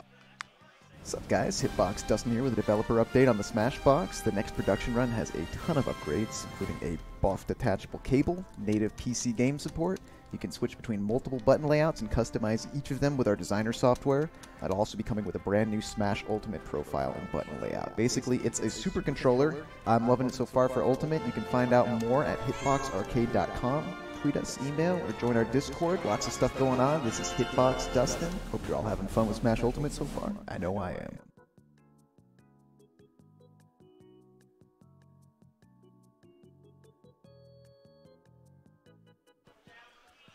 Good stuff by Hitbox, and once again, if you have not gotten to Hitbox yet, that Smashbox, I've actually tried it. It's a little hard going back to a controller after that. You don't really miss that many inputs. It's so good, so effective. We saw a few people using it here at NEC 19, and frankly, if you have not tried a Smashbox yet, definitely something. Have you gotten your hands on one yet? See, that's why that girl was so upset. She told me Smashbox, and that's what she was talking about. Yeah. So I haven't gotten to. See, I was waiting for you to put the pieces together. Yeah, and, I totally get it now. No, so I haven't gotten a chance to get my hands on it, but now that I know, you know, I'm definitely gonna go and check it out. There you go. And once again, thank you to Hitbox for being such a close collaborator with us here at not just at Bros Calamity, but also with Big E Gaming. Certainly an integral part of the Big E family.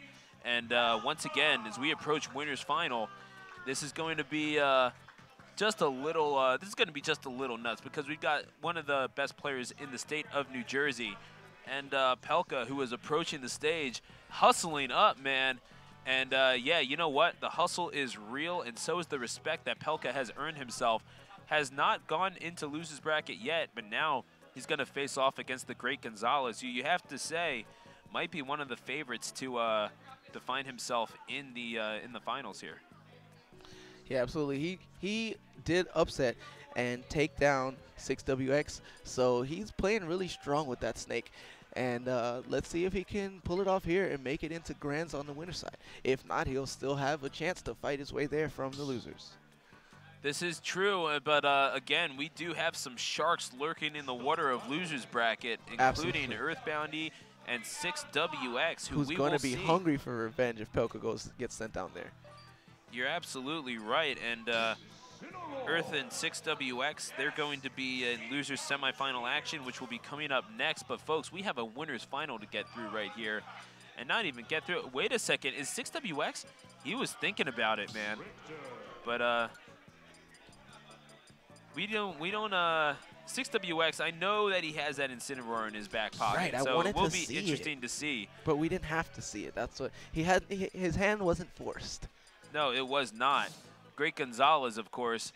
We see that Richter come out, and he has had trouble against Snake in the past, but we're going to see winners final here at NEC 19 Smash Brothers Ultimate.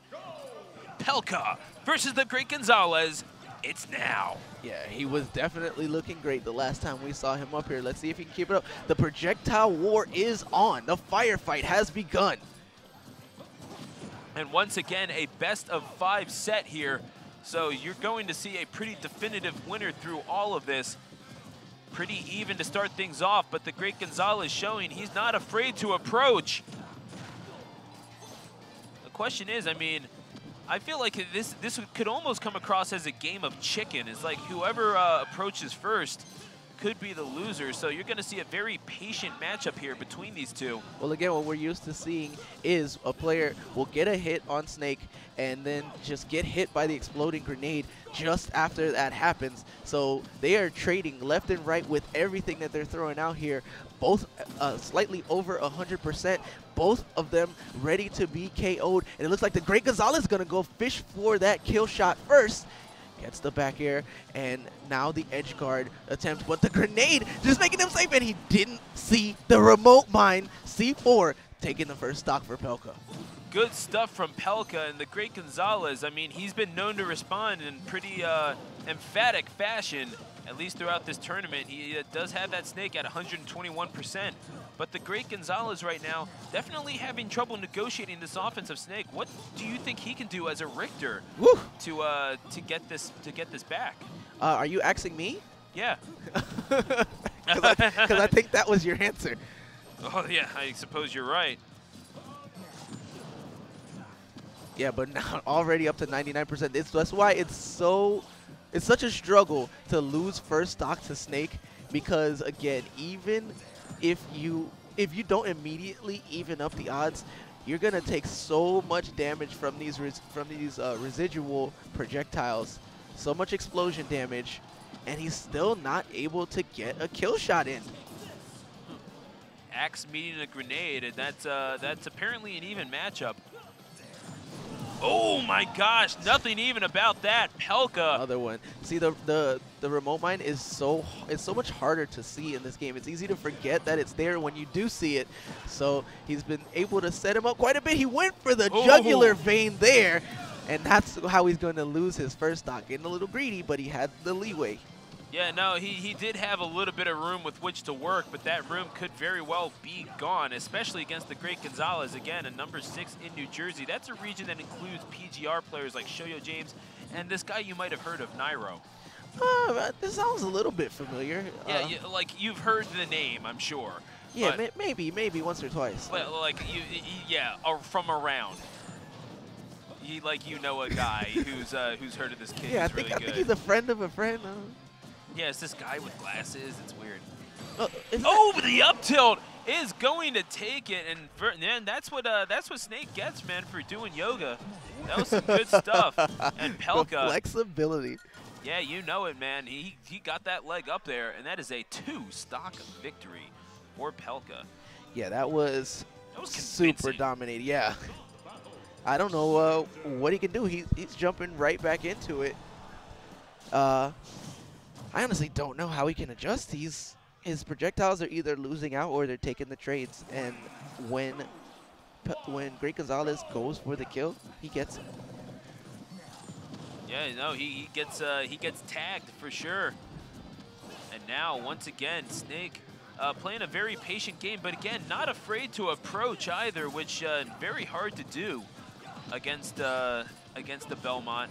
Of course, if you do have the speed to close down that distance, perhaps you're going to be okay. Good tech chase. Yeah, this is just looking like a bad matchup all around. You know, if he throws a grenade, it stops the boomerang while still able to do damage itself.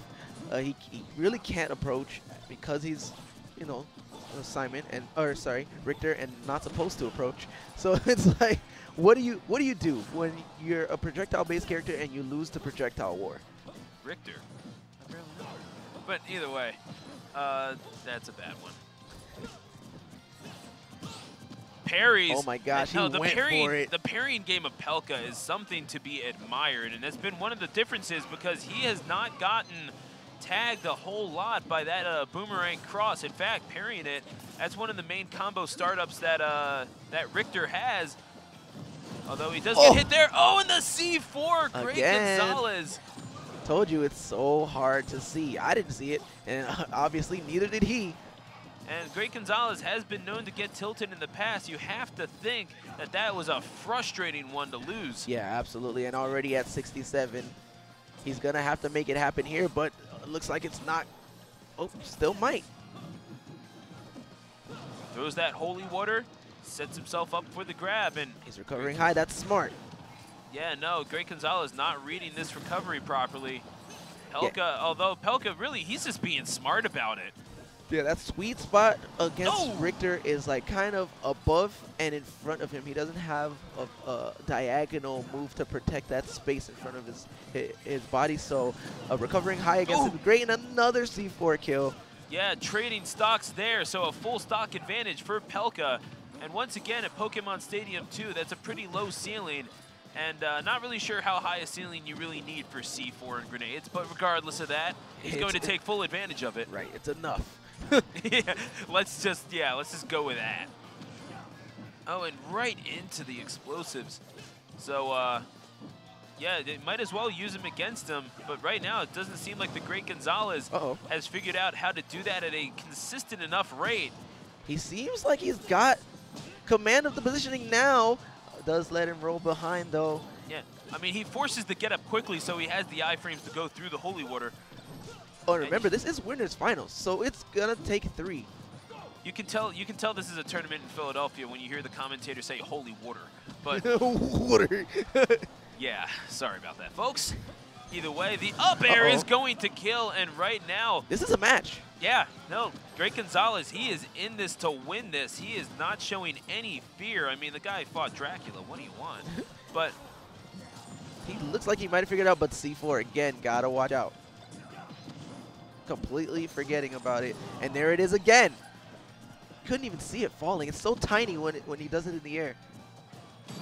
Oh, yikes. And Yoga. Yeah, that's some evil intentions there once again with that up tilt, and yeah, that's Great Gonzalez. He's gonna have to run this back a reverse 3-0 if he wants to win this. Pelka right now proving to be quite the formidable force. Absolutely, but I did start to see him come back a little bit at the end there. He's not going to change characters. I think he believes in his adaptation. And you know what? He's starting to make me a believer too. Pokemon Stadium 2 once again. Those grenades, man. I mean, they have been hitting him all day long, and it's so hard to... I mean, Snake, it really does disrupt your movement, and when you're Simon, you do kind of have like a set way that you move. It really has railroaded the Great Gonzalez in a way. This is one of the best songs in no, I mean, I agree with you. All right. But let's just go back to this for a second, because I don't think that that Snake has been able, or rather the Great Gonzalez, Snake's been able to do pretty much whatever he wants. Right. But Great Gonzalez has not been able to dictate the pace of the match as you would like to do as Simon. And it really is one of either two things. You have a character that zones you out better than you zone out the opponent, or you get closed down on with speed by a character like Inkling or something like that. Right. And so it looks like he... where is the C4? Let's play spot the C4. There it is. There you go. Center stage. A little red light blinking, but it stops. See, when it stops blinking, yep, it's so easy to lose track of. The C4 is in center stage. Ooh, nice axe there. Just catching him over the side. Oh. And the F-tilt closing first stock. Watch out. Yeah, no, you don't want to. Oh, he's trying to bait him. Yeah. Yeah, no, I appreciate that for the Great Gonzalez. And the F. Player of mind games of his own, but yeah, that F is that's gonna F him up for sure, for sure. Yeah, F throw. Securing the kill there. So slight life lead right now for Pelka, but again, Great Gonzalez easy at closing that gap with all of his explosives. Looking like the 4th of July out here. Yeah, seriously, more fireworks than a minor league baseball game afterwards. But hey, that's how you get people out to the park. Frankly, you don't need no fireworks. This is Smash Brothers Ultimate. All you need are a few grenades, a little bit of C4, and a little bit of ingenuity. And Pelka has plenty of that right now, as he is tied at 2 apiece and looking to get that Great Gonzalez off at the top. Trying to blow him back to the Glitz pit, which I believe Glitzville is in the sky now that I think about it. Did you ever play 1000 Year Door? No. Oh, dude, it's must play. Why didn't I play it? I know I love Paper Mario. I don't know why I didn't play that game. That's the one to play, man. I played all the other Oh my gosh! I mean, could be going back to Glitzville soon enough, could the Great Gonzalez. And right now, Pelka, he could be going to grand finals if he keeps this up. This is the last stock. Yep, definitely poised for that route, but tied up. Still a match. Like I said, I believe in Great Gonzalez adaptation.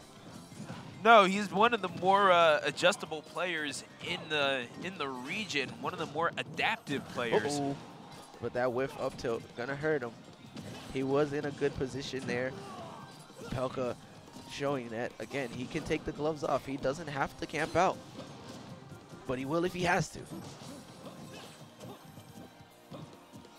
Ooh. The jabs.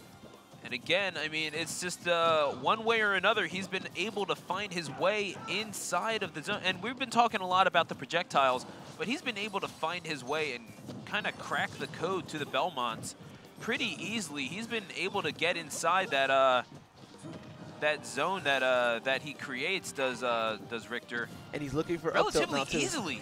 He's looking for up tilt, so Great Gonzalez is gonna have to be very careful. Yeah, I mean, 3 up tilts to close out 3 games would be poetic, but that's going to do it. And Pelka somehow, some way moves on to the grand finals. Somehow, some way, I would say with explosive force and style. Yeah, you're telling me a 3-0 and Pelka, I mean, embracing his friend Black Yoshi over in the crowd, and the young man from the VA looking to represent and take over the Northeast. You know, I didn't even know Black Yoshi was from around here. I've seen him come across my Twitter because his videos are so funny. Somebody I follow is always retweeting him. Oh, yeah, no, he's hilarious. That's why I was like, I know that guy.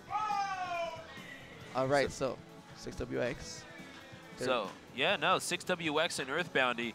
Now, this is going to be interesting because we do have a pretty interesting dynamic that's being brought up here. The Sonic and the Nest. You kind of have that character that closes down speed so quickly versus the character that almost counts on you to approach him in Ness. Like, what do you even do about this? What does either character do about this? Well, I think PK Fire is going to be very important. But at the same time, Earthboundy is going to have to be careful not to use PK Fire in a range that's close enough for 6WX to jump over and hit him with an aerial. So if he can hit with that PK Fire, it'll stop his horizontal advancement with the pillar. But if he doesn't hit with it, it can definitely spell disaster for him, because we know once 6WX does start to get his hits, they don't really stop. No, absolutely right. When it rains, it pours with 6WX. And I mean, much like it does in Pennsylvania at December, man, it just does not seem to stop. I'm just so glad that it's not cold enough this year for it to be snow. We definitely almost crashed like 3 times getting here from the airport last year in the blizzard.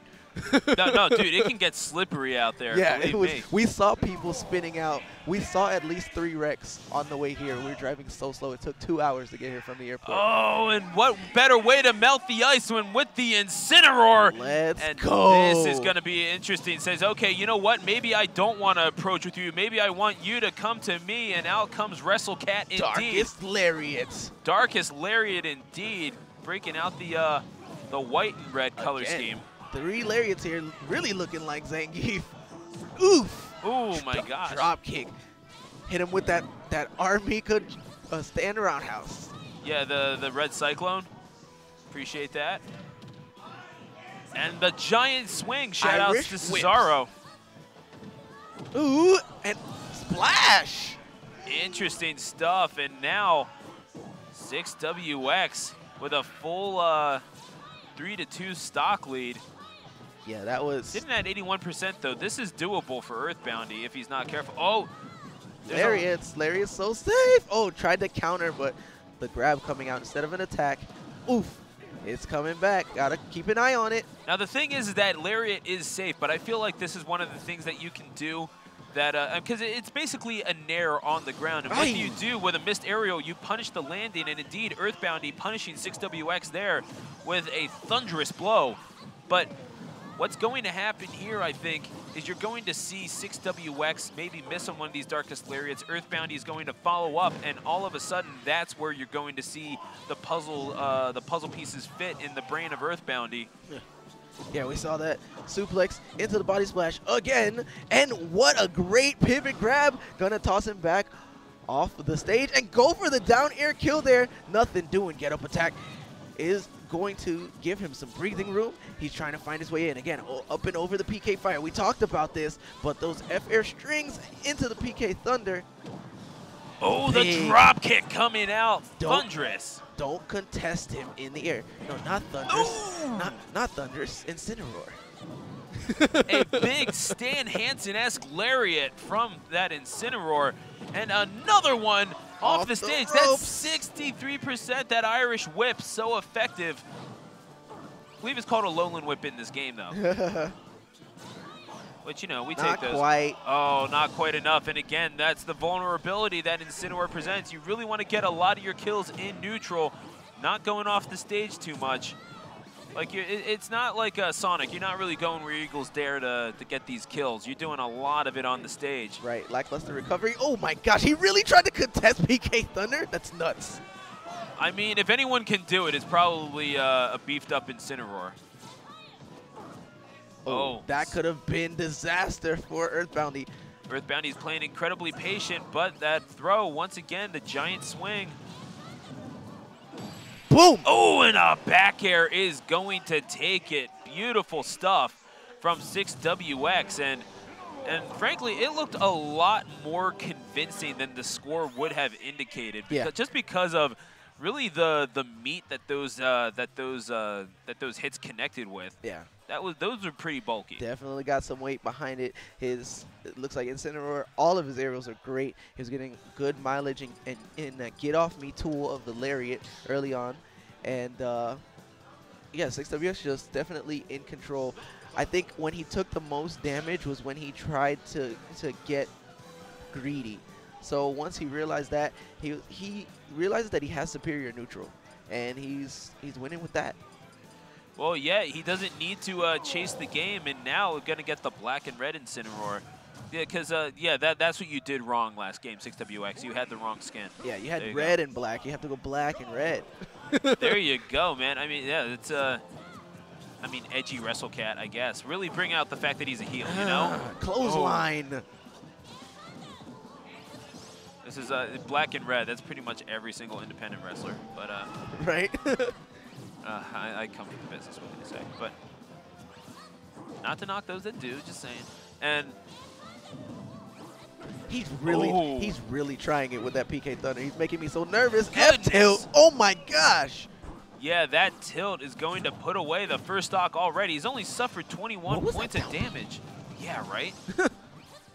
What in the world? 6WX showing some otherworldly skill right now in neutral. And again, that's the big emphasis on this game, is that you're not relying so much on the punish game anymore. Neutral much more emphasized, and it really does reward aggression. It rewards German suplexes like that. But still, oh, what a read, but he misses it. I guess the more things change, the more they stay the same. You still don't want to get grabbed in this game, Zerg. Absolutely, especially not by a wrestler. Oh my gosh. But it's fine. He doesn't have to grab you either, because back airs will do it too. Indeed it did. It would administer the coup de grace in game number 1. And now all of a sudden, one stock away is 6WX. Whipping a counter, but that counter would have been so sick too. And Earthboundy, I mean, no matter what, should be incredibly proud of himself for for the progress that he has made as a player and indeed how he's grown as a person over the past couple weeks. And he does take a stock here. Yeah, I mean, he's taking. He just couldn't find the hit, man. So now he's got so much work to do if he wants to stay alive here. And this is semifinal, so we're back to 2 out of 3. He is taking stocks off of a PGR player. That's not even. Oh my gosh, the lariat comes out. And again, the back air is going to kill it. And 6WX. Holy smokes, a 2-stock victory, and he's going to remain in the hot seat as the great Gonzalez approaches for losers final. So Earthboundy will not match his 3rd place finish at Summer Jam 12, but I think he'll be happy with 4th place here. I'm telling you, man, 6WX makes it so hard, man. I want to just, I got to say nice back air. It's so many nice back airs. It was, though. You're not wrong. You're not wrong. He got so many stocks in both of those games off of back air, and like it just every single time, nice back air. All right, I got him out of my system. I'm done now. No, absolutely. It was one of those things that we saw from 6WX. It presents such a challenge to approach it. It's such a disjoint that gets thrown out. And now the great Gonzalez, who's going to, I mean, those are some big headphones, first of all. They've got to be playing some bangers straight up. Maybe they're listening to the Ultimate Super Smash Bros. Cypher that just dropped yesterday on Shofu's YouTube channel, so you guys check that out. Your boy needs to get on a Cypher one day. You might see a familiar face. Dude, are you serious right now? Okay, we're going to talk about that later, but folks, this is losers final. Winner goes on, loser goes home, and the Sonic comes back out from 6WX. Familiar face from the great Gonzalez. This is the Richter. Yeah, so winner will go on to face Pelka in grand finals. And 6WX really wants that run back. They both want that run back. He sent both of these players to losers in this top 8. Yeah, and again, a best of 5, so a lot of room for error here for both of these players. However, failure not an option for either one. There's so many expectations coming into this matchup, and Richter proving to be effective with that up air, and that's going to take stock number 1. Great Gonzalez drawing first blood. Yeah, absolutely. If we, oh my gosh! SD out the gate. All right, 6WX. You know he's upset there, but oh yeah, no, I saw it on his face. Yeah, it's back to finals though, so it's gonna take 3. So, you know, yeah, he's just gonna go ahead and go to game 2. No, okay. I thought he was gonna SD and just start the bus, but mind games maybe. Yeah, maybe. Interesting stuff, and well, he based Great Gonzalez off of the ledge, so that's 1. And you know what? There's when the door closes, you make your way in through the window. That's breaking and entering. Yeah, no, that's why I'm not allowed on the Broad Street subway anymore, folks. But either way, but so this is the thing. Sonic will have a chance there. It is doable because as we saw with that first stock, right? Belmont's so terrible off stage because that uppy doesn't really get a lot of horizontal distance. So if he can toss him off stage and hit him once or twice while he's off stage, he can gimp him pretty easily. Tether recovery there.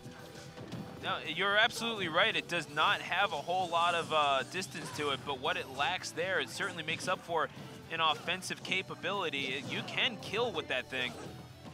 And at 107%, it makes you wonder if that's going to be one of the options that the great Gonzalez has in mind, although he's definitely worried a little bit more about the horizontal game. Gets tagged with the spring. The tether was far enough, though. Wow, it actually goes a lot farther than I expected. So, homing dash, finding its mark that time. He got saved by it earlier by the platform. It's like the slosher in Splatoon. It has a lot more range than you were expecting. Right. It certainly has more than I was expecting as I keep getting hit by it. But it's like I am using a range blaster. How are you hitting me? And oh, you're the bane of my existence. I hate range blasters. Get good. Anyway, throw off the stage. Tags him with the spring once again. Okay, yeah, see, he realized. And the uppercut is not enough. Not quite enough. He tried to get him with from 6WX. And now 6WX with the forward air, getting him off the stage. He still needs to take that second stock. That's it. And Okay. eventually he does, but this is 162%. This is a big hill to climb. Yeah, he's done. Oh, yep, there you go. That's eventually how Great Gonzalez is going to do it. That second stock, probably the turning point. This could be a very, very different game otherwise. Let's not forget, exactly as you said, an immediate SD upon recovery by 6WX and still able to make it that close. So that could spell trouble for the Great Gonzalez going forward. If he needed that SD to come out on top, he might have to just keep his fingers crossed that it happens again. So as we go to game number 2, Smashville once again. So he wants the run back. He knows exactly what he did wrong, but he knows, 6WX knows, he did a lot of things right as well, sir. Yes. Absolutely. He likes Sonic in this matchup instead of Incineroar because he sees that he can get in at the angles that he needs to get in at. Holy Water missing the ledge there, allowing 6WX to recover. Gotta mind your spacing. Up B punish, then up throw, nair, and up B punish again.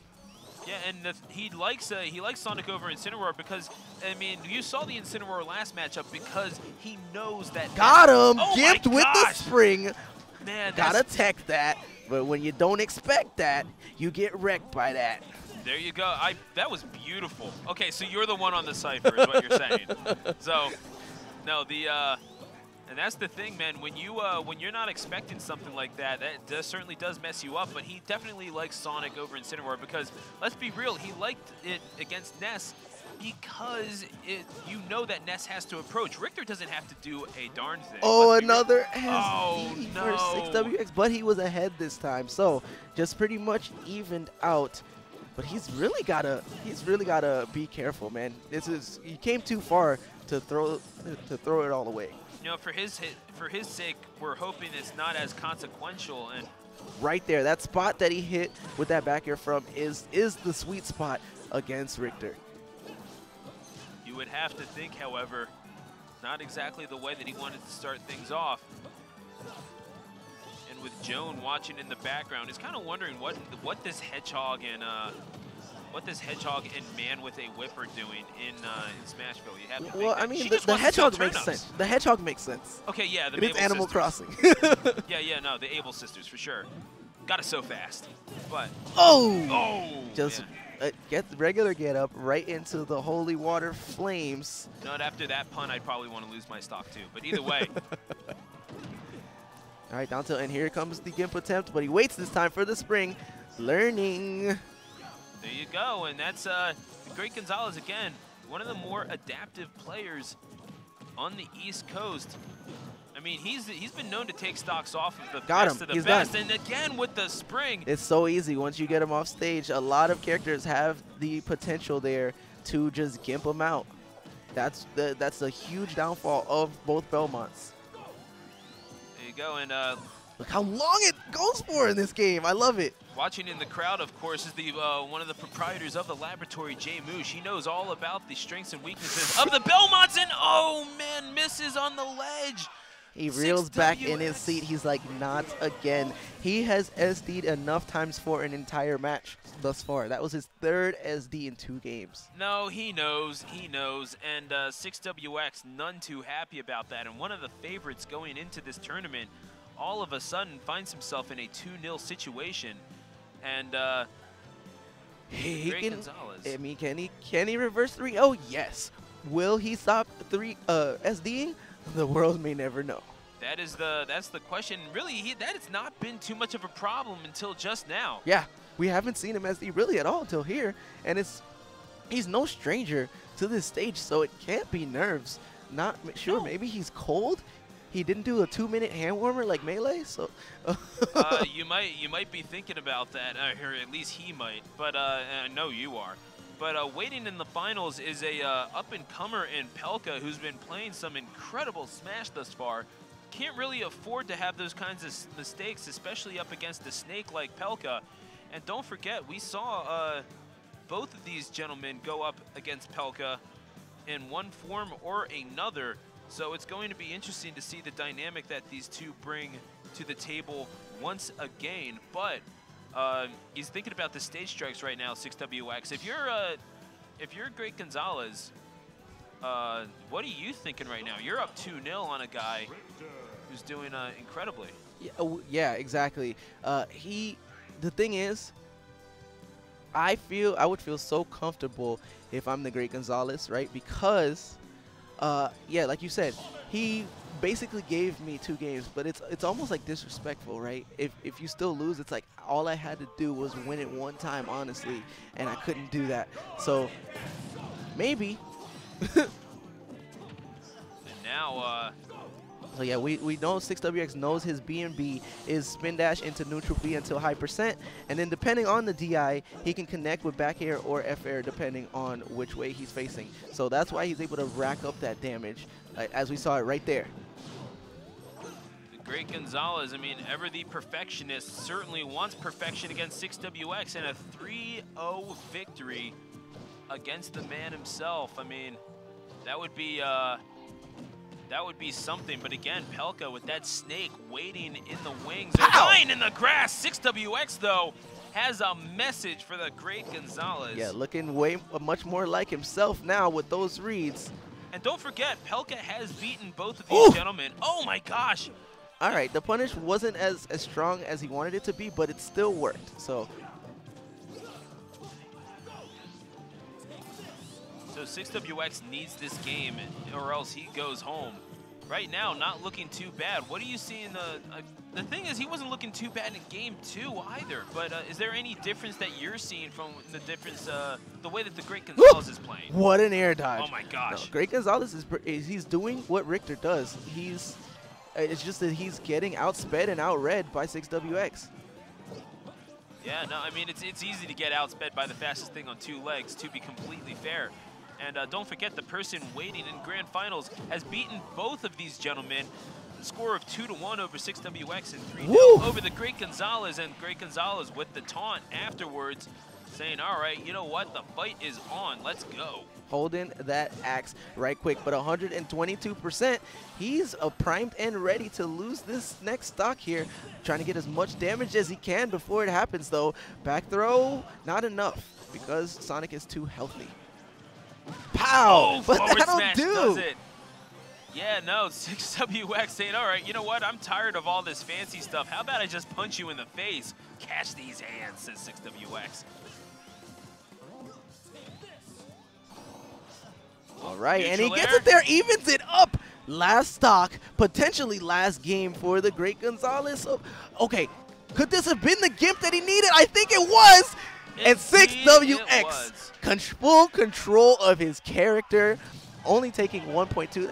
I'm gonna give that to JV. I'm gonna call that a JV. Fair enough. You know, you call that what you will, but frankly, it's 2-1 right now to 6WX. Again, a PGR player and the #2 in Philadelphia at the last Smash 4 PR. And as we're seeing right now on the face of 6WX, a little bit of relief, but there's not even relief so much as it is, I'm finally playing the way that I really wanted to play. He's been doing so well in one sense. Like, it could very well have been a 3-0 set if he did not SD twice. Right, absolutely. So I think the reason that he went with Yoshi's is so that he couldn't SD underneath the stage and hit his head, but now we are back to Smashville, so that is going to be something he'll have to worry about. I know he's nervous about SDs, but again, off to a great start. Tether, though, gonna say him great spot dodge, avoiding the grab.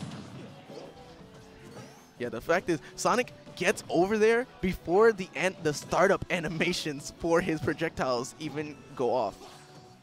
Yeah, no, I mean, does not want a pineapple himself again, for sure. Can't really afford another one. You got to wonder what that's going to do to a guy's psyche after that, especially when you're one of the favorites in a tournament. Got him again. Gets him again, and he's only at 35%. 6WX stepping it up. Yep, again, like we said and like we've been seeing, you don't have to KO him into the blast zone on the side. You just have to tap him off the stage, and he won't be able to reach. Yeah, I mean, you can. And here it comes again. Yep. Oh, he made it from nice and deep. It does have pretty decent verticality. It's just the horizontal that's lacking. You know, you're not wrong. You can't really drift as much as you could in the last game either, over to one side or another.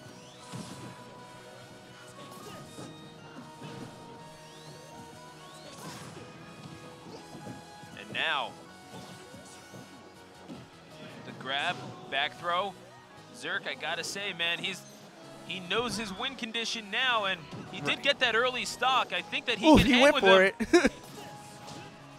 Nothing doing this time. Missed spaces. He needed to be a little bit further back. He almost got tagged with the axe. Oh. Yeah, that was big. So smart enough. Smart.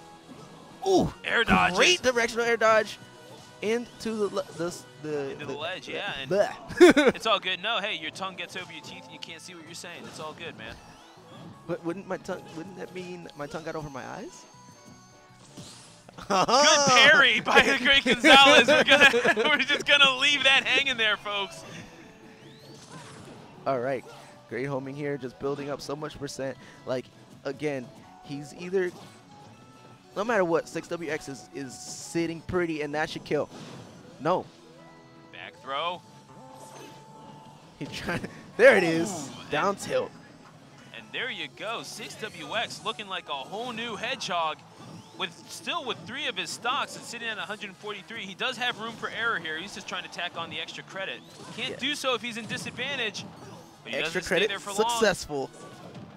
Long. And 32%. Okay, man. overachiever. Yeah, when it rains, it pours for certain. That back throw not going to kill quite yet. Still alive. Oh my gosh, the air dodge. Are you kidding me? All right, that'll do. Yeah, well, good effort by 6WX, and he does get back. I mean, he's only on his 2nd stock right now. Yep. He played, what was that? That was 3 whole minutes. He's playing like a man scorned. For serious, man, like a hedgehog scorned, you could say. Ooh, almost broke his shield. He actually got hit on. Bro, oh my gosh! Oh no! I was like, not another SD. Oh man, you gotta wonder what was going through 6WX's mind there. The homing attack helps him get back. Yep, and up and over into that space that we were talking about, just above and in front of Richter's head. He has not been able to connect on those up airs with the same consistency that he did in Smash 4, and really it's hard to do in general, but at the same time, it's been one of 6WX's bread and butter kill options ever since he made it onto PGR, and even before that, when he was the #1 in Philadelphia. Tried to end it right there, and he... Yeah, you saw that red lightning. It does lie Look sometimes. how far that went! What a 10 and what a read! Oh my goodness, the forward smash on the ledge. 6WX, could he bring this back? Do you believe, Philadelphia?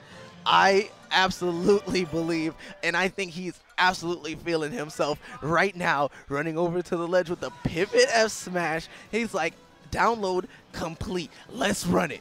Yeah, you know, he is swagging, he's moving. You know, we kick it live in the 215, and that's Great Gonzalez all of a sudden looking like he's on the ropes. If he can whip himself into shape here, maybe he can find himself in grand finals, where again, Pelka and that snake awaits, but 1 game to decide the spot in grand finals. One will go home with 3rd place, but neither wants that just yet. Yep, 6WX definitely trying to reach the other side. And now, yeah, I mean, he's almost there. The promised land is in sight, but can he finish the job? Great Gonzalez doing a wonderful job thus far. Because, I mean, in his mind, 6WX won those first 2 games. Right. He knows that he can do this, and right now he's just seeing that realized. But, really... He just wanted to play extra games to make sure he's warm. Yeah, fair enough. Yeah, no, so just so he doesn't need hand warmers, but Pelka watching in the crowd as well. And you know he's taking notes. Yeah. He's getting some coaching from his friends. Yeah, he and, absolutely is trying to... Oof! Just missing that axe. And a whiffed homing dash, but no punish. That axe gonna find its mark. However, down air, gonna get him to the ground safely. We saw the Great Gonzalez getting a little greedy in the air there. And I mean, what does that do to you when you're sitting in that seat for like 3 consecutive games, awaiting and then maybe a 4th coming up for 6WX? What does that do to you? You're sitting in that hot seat for quite some time. Hey, I mean, if you like the game, it's great. You get to play more. Yeah, this is true, but so nothing about the bright lights really affecting you in any sense? Nah, they're soft lights. Oh, gotcha. Okay, no, that makes sense to me. The grab. Not enough. No punish. Both of them looking for it. F-tilt finds it. Yep, and that will take the stock, but at, what was it, 160%, something like that? It was a pretty high number. Yep, and he goes for the up air kill. Great Gonzalez, his survivability is something to be admired. He's sitting at 177% right now. There it is. Boom. Yeah, just, well, until he gets grabbed and back thrown, that is going to do it for that first stock. So this is about an even game here. Yeah, Sonic looking like he plays pretty much the same in this game. So all it is for 6WX really is learning how to fight against the people that are new and or that don't play the same. And it looks like he's gotten this one completely figured out. Yeah, no, the code may very well have been cracked to the safe in the House of Belmont, but that forward smash, Great Gonzalez, he has other words to say about that. Yeah, unfortunate for him that homing dash missing his mark. He bounced off the ground, and that's the reason why he got hit by the holy water. But last stock, game 5. This is it. Who is going to go to grand finals to face Pelka and get their run back? And once again, Pelka beating both of these gentlemen in winner's bracket. Great Gonzalez versus 6WX. Ooh, is that punish? Oh my no, gosh. too far away. The short range on that F smash. Again, he's trying for it. I mean, he's looking for it. He's swinging for the fences here. Question is, can 6WX connect and hit a home run here to drive it home for Philadelphia? Who's it going to be, the Vampire Slayer or the Blue Blur? I mean, in this case, I guess it would be black, but either way, fastest thing on 2 legs. Doesn't need it's going to be the Great Gonzalez. Oh, no, the DI! He's alive! Oh, but the axe doesn't kill either! Oh my gosh. Every single hit putting 6WX in danger of being defeated. Yeah, and he just can't approach right now. He can't get back to neutral. All right. Oh, the tilt gets him off stage. Can he get from here? He tried to. Does it do it? No, he does not. And another tilt, and the axe coming through. Doesn't catch him back to neutral. He had the read, but he was too far away for the pivot grab. Oh, the back air. He's getting so Oh, air dodge from 6WX. Oh, what a homie dash. I like it. Oh my gosh, this crowd has gotten up to a roar here. On the edge of our seats right now. Who can get it? He could have had the back throw right there. He got scared. And the back air. Is it? It's not enough yet. 6WX drops the axe. And that's it. The Great Gonzalez moves on and survives to Grand Finals. Are we sure that wasn't Grand Finals? That felt like Grand Finals. Good Lord, the Great Gonzalez. I don't know how I didn't pop off. I was very close to doing so. 6WX, I mean, tip of the hat. Unfortunately, I mean, he does get a medal for valor. He did finish 3rd place. But ultimately, there can be only one, in the words of the Highlander, and it is the Great Gonzalez, who moves on to face Pelka. Oh my goodness. You know, if you are 6WX, you are kicking yourself. It only even came down to that because he threw 2 whole games away with SDs. But you know, sometimes that's the way the cookie crumbles. He just didn't have enough rings. No, that's what happens. You get hit without rings, you are dead. And that was an unbelievable set from both players and folks. Once again, we're so glad that you can share that with us here at twitch.tv/BeefWithTechie. Once again, alongside Zerk, I'm BCE, Stu the announcer, and once again, thank you to Big E Gaming for allowing Bros Calamity to organize the Smash Ultimate Bracket. It's always a pleasure being here at Big E Gaming, and hopefully not going to be the last time, Zerk. Yeah, hopefully not indeed. I am so glad you gave me a chance to catch my breath because I was holding it at the end of that set, but we are into Grand Finals now. We have begun the run back. Oh my gosh, here we go. Welcome to Grand Finals. All right, changing that skin, going with Simon this time. I mean, that's not a skin. That's a whole new character, different frame data and everything. So we're going to see it here between the Great Gonzalez and Pelka. And as we get things going here, I mean, how do you come back from that? The Great Gonzalez, I mean, how do you cool down after that? I mean, maybe he doesn't want to be cool. Maybe he wants to keep that momentum, keep that heat going. Yeah, and Pelka, once again, playing that snake as he's been so consistent throughout this tournament. What a spot dodge. He was about to eat that up smash. So heavy. All right, up B there, just racking up the damage. He needs the kill shot, though. That's what's going to be hard. And now a huge lead to start, but he gave Pelka the opportunity to breathe a little bit, and now he's starting to get damage himself, but that's going to be an SD. Yeah, unfortunate for Pelka, but I mean, maybe the opening, maybe the sort of check that the great Gonzalez needed is like, okay, I'm in the lead, but it's really only because my opponent did not. Well, he was in the properly. lead. He was in the lead. He did need the kill shot, though. Like, Pelka did give him the SD, but percentage-wise, you know, he was supposed to take that first stock. A little bit more concrete, though. Like, I'm Right. in the moment now. I'm here. This is grand finals. And again, the $1,000 pot bonus staring him in the face now. He does need 6 wins, though, in order to reset in order to take it home. Yeah, Pelka only needs 3. Yeah, just to clarify for you guys, it is Pelka on the winner's side playing that solid snake, not 6WX. 6WX was the Sonic that we just saw.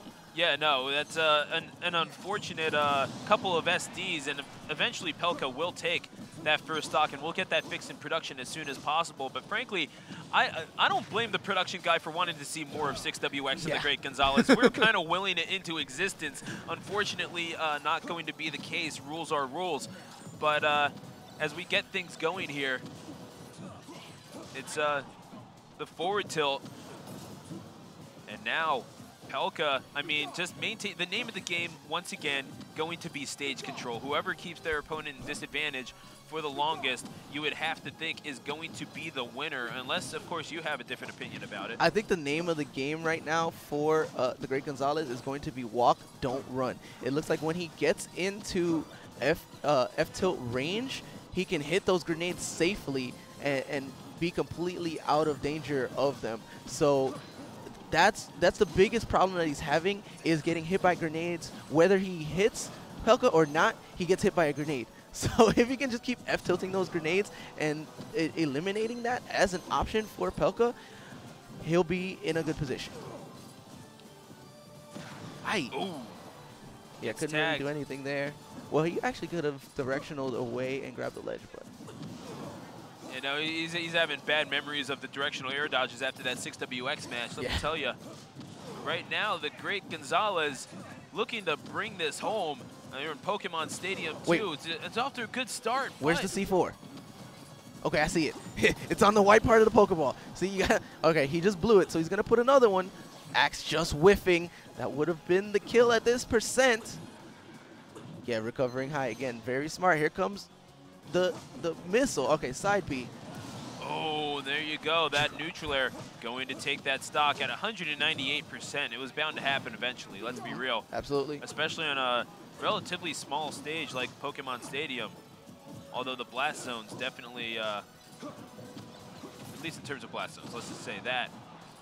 The aerial coming out from the great Gonzalez, though. Yeah, fair not enough. And again, taking his eyes off of those grenades, taking a lot of damage that he doesn't have to take.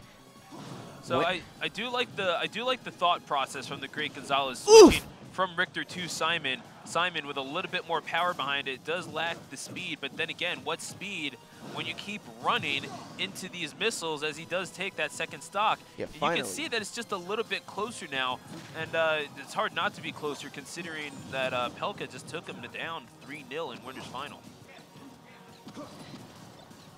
I was going to say something, and then I got this. I forgot what I was going to say. Oh, dude, this game is hypnotizing. Don't even worry about it. Like, I get you completely. I mean, I can't blame the viewers at home for being entranced by this sort of stuff, too. And I'm sure that they are. Once again, thank you for watching here at twitch.tv/Bfuteki. Or if you're watching the VOD, we appreciate you. Shout out to wherever you are in the world. Oh, gets caught in midair, and Pelka. Holy smokes, in midair. And shades of Winners Final once again. That's how we ended game number 3. So Snake and Pelka They're going up 1-0. Pelka is 2 games away from being declared the winner and bringing NEC back to the DMV. All right, and he's poised to do it. Up 1 game, only has to win 3, as opposed to the Great Gonzalez, who will have to win 3 and then 3 again if he wants to walk home your NEC 19 champion. Pelka, such a good player. I mean, he's been so patient all throughout this thing.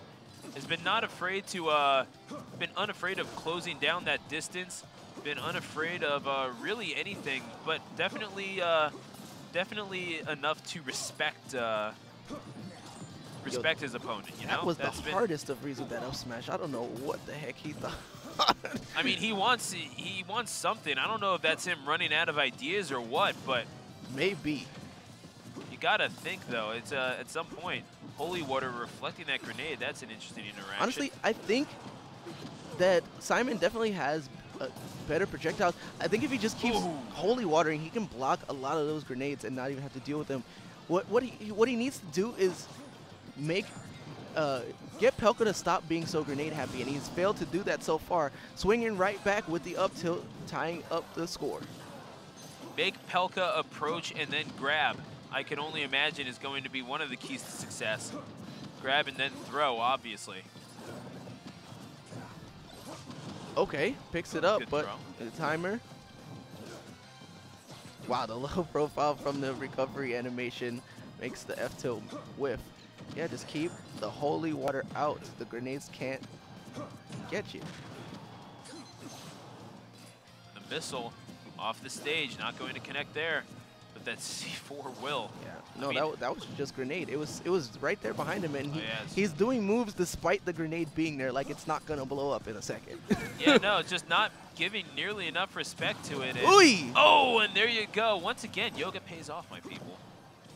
I mean, it really does help you, though. It helps center you, helps your blood flow, and apparently helps you do kicks like that to take the stock in grand finals.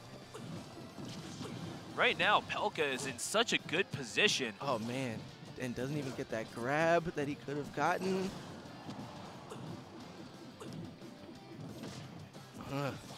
Yeah, Pelka just, every time he comes back to the stage, it's more percent getting built up. And staying alive there. We had the grenade. We saw the grenade up in the air. Oh, yeah, we actually saw that from Pelka earlier, using that grenade to try to recover and ended up killing himself with it. But this time, percentage low enough that he lived. But that forward throw. Question is for how long? I mean, that Pelka basically just laying the grenade there, saying, here's the thing that's going to kill you. Approach it if you dare. It's like, I dare you to cross this line. He's drawing a line in the sand. Seriously, more explosive than the DMZ. Are you kidding me? And now it's that's what the Great Gonzalez has to traverse here. Okay, all right. Wow. What a splash on that explosion. Hitbox so huge. Good block that time, but too close.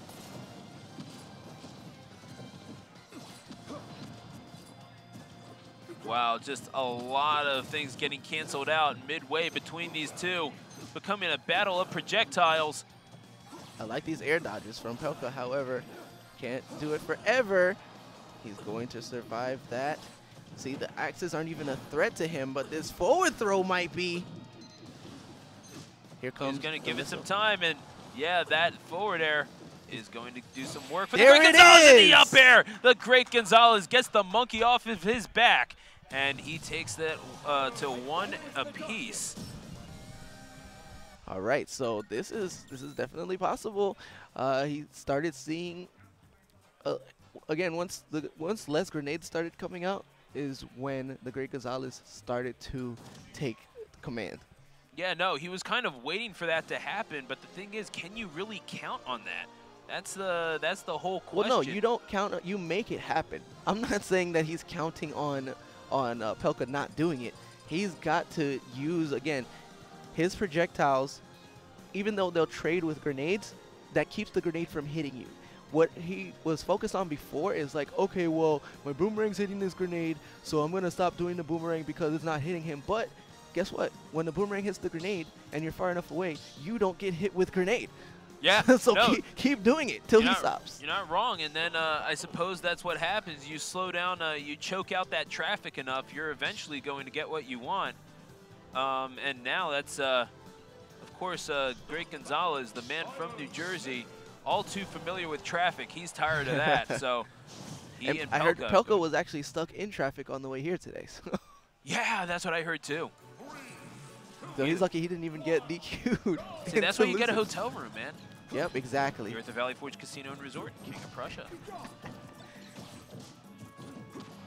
So they pay me the big bucks. I'm just kidding. Either way.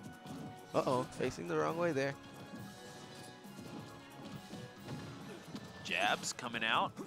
And that's, you're going to have to emphasize that up close and personal game of Snakes in personal and well, it's going to be emphasized for sure. See, there we go. In particular, though, those jabs, if he's going to have to rely on that, you don't really want to rely on hand-to-hand combat with Snake. Even though he can do it, but that's not what you're there for. Yeah, this is not how Simon wants to play that matchup. Yeah, it's not really how Snake wants to do it either, but then again, you're absolutely right. It's not the way that Simon wants to play as well. He doesn't want you any closer than the length of that whip. No, you're not wrong, especially since, I mean, that is basically the sweet spot of where you're going to get tagged by the thing. Oh, nice. Perfect shield on the grenade. Pop. Yep, there you go. Oof. Yeah, he's gotten popped with that whip so many times in this particular, in this matchup. Pelka, I mean, he's not been, he's not had a true threat to him, and now it's, okay. Really, the only thing that came close was the Sonic of 6WX, who looked like could have it could have been got him. It could have been 2-1 in favor of 6WX as well as to as it was to Pelka, but unfortunately, remember that all the way back in winner's semifinal. But here we are in Grands with Pelka, and hard to believe that that Pelka all of a sudden has some sort of challenger to him right now. Yeah, he's definitely found his second win, but he still has a long road ahead. It is, the C4. Hadn't seen that one in a while. The bane of his, that was also the bane of his existence earlier. The hitbox on the grenades is so huge. I mean, what are you going to do about that? That's the question. Oof. It's like you. Here it comes. Boomerang. It's always coming back to you. There you go. Aha, I see what you did there. Good parry, but off of the jab, still connects. Oh, just the tip. He felt the wind. Yep. No, and that's the thing. It's Great Gonzalez not feeling like he can act too much at a shield. Mostly because you don't see Pelka approaching all that much. Whenever he does, you see him throwing it into his own C4 and getting those grabs. We are pretty close to tied up here, and as I say that, Great Gonzalez says, "Hold my drink." The axe comes down on that second stock, and now all of a sudden, Great Gonzalez looks to be in firm control of this matchup. What changed here? I mean, aside from obviously, yeah, you throw out the holy water to interact with those grenades. He's got to watch the C4.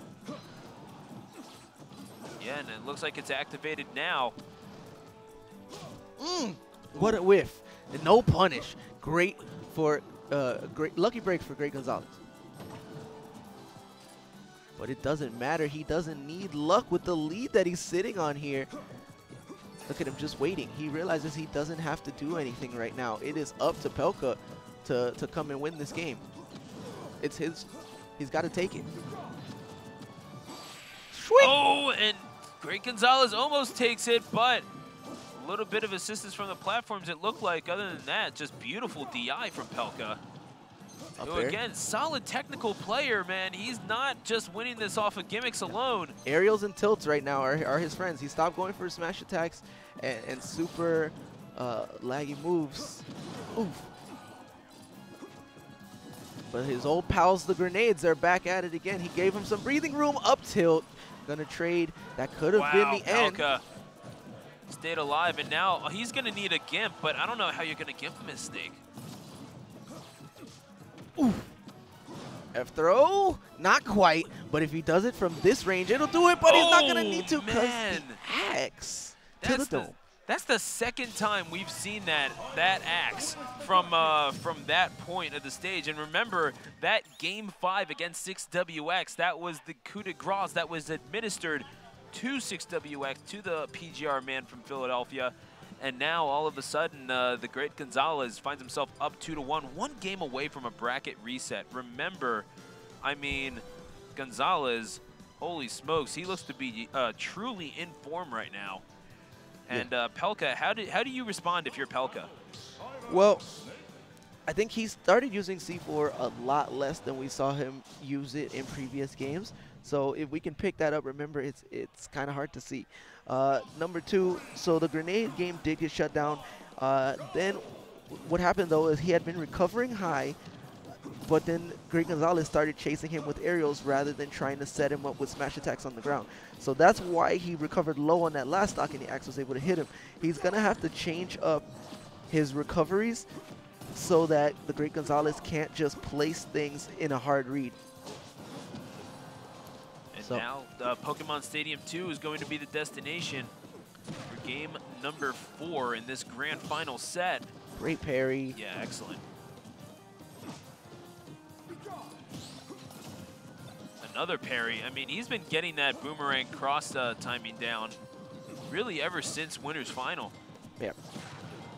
Pelka, I mean, such a technically sound player and has been proving it really all throughout this tournament. The smash attack. That was F tilt, but not enough. Oh, yeah, that's right. I just saw the glowing, and I just thought that he was charging something. But, yeah, you're right. It was tilt.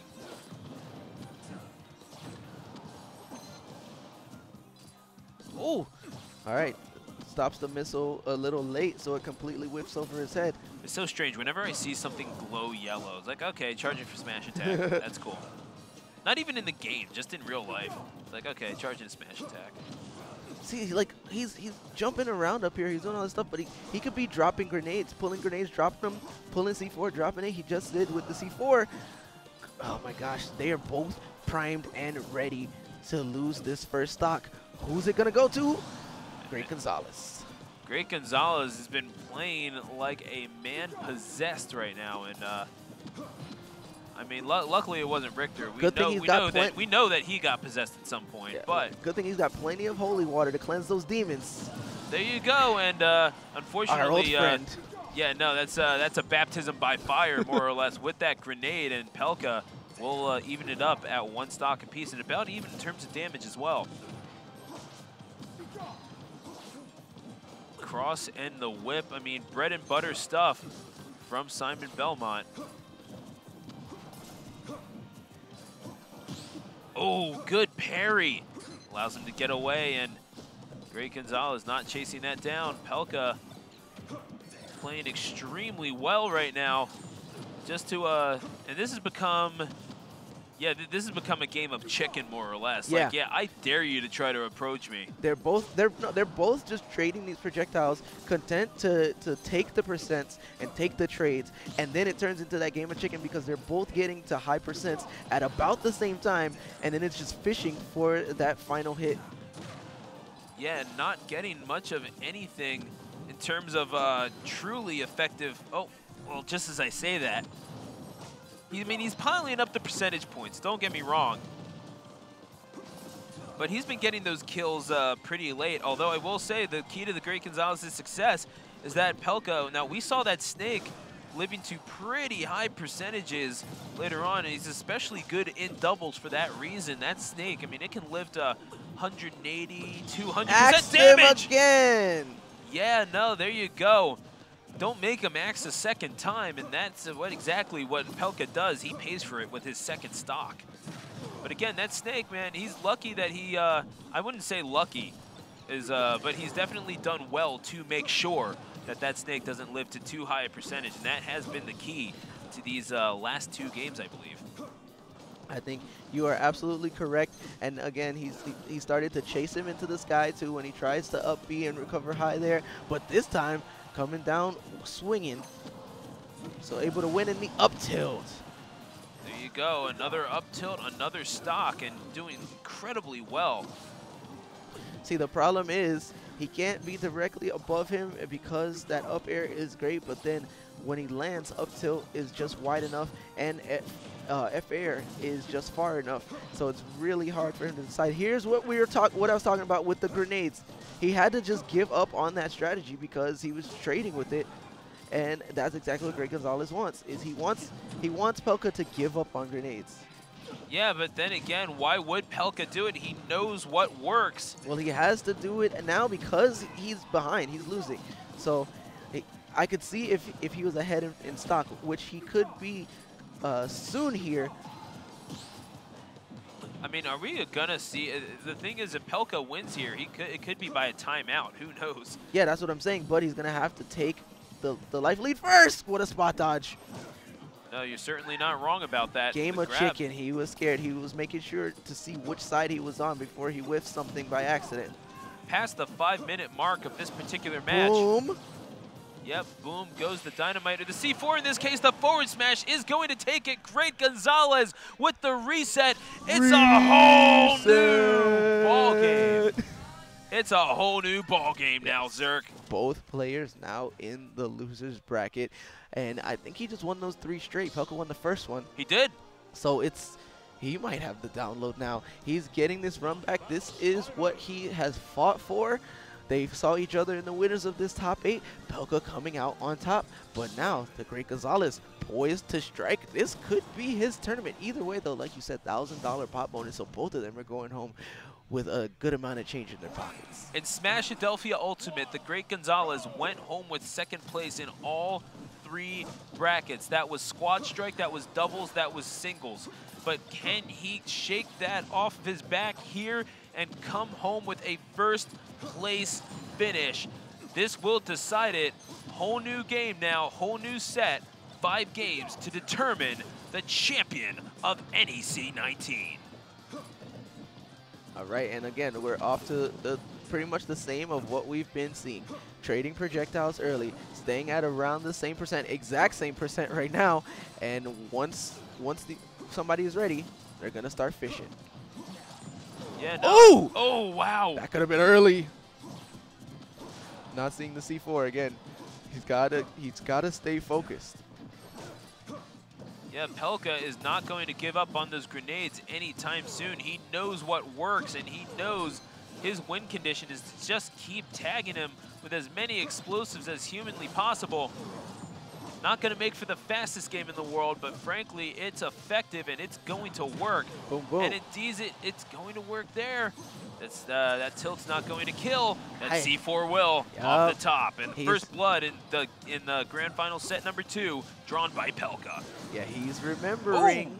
Oh. Okay, all right. This is so close. I guess they are so close, neck and neck, pretty much every game, every stock, and it's just the Great Gonzalez has been finding the hits that he's needed in the clutch moments. And you're absolutely right. I mean, Pelka remembering what got him here in the first place. I mean, go ahead and finish your thought, man, because Pelka, what he's been doing cannot be understated. No, yeah, absolutely. It's just that Great Gonzalez being very situationally aware, seeing what his downfalls have been and making sure that even though he's getting hit, he's not getting hit by the most important things that will spell his downfall. Yeah, no, it's you take away one option, and that's a big option, to be fair. It's one of the more explosive things that Snake has in his arsenal, no pun intended. Oh, I would have totally intended the pun. Yeah, no, I kind of wish I did at the end of the day, but regardless of that, that's the Great Gonzalez losing his 2nd stock. Certainly not intending for that to happen. I mean, it's still working for Pelka. That's the thing. Yeah, it is. I mean, again, as we said, it's it's coming down to a match of hard reads, because they're both just so evenly matched. Yeah, you're not kidding. And what we have seen from the great Gonzalez. Nothing to shake a whip at. Gets caught with yet another explosive and out of shield as well. And I mean, Pelka timing these things out just perfectly. I mean, not that one.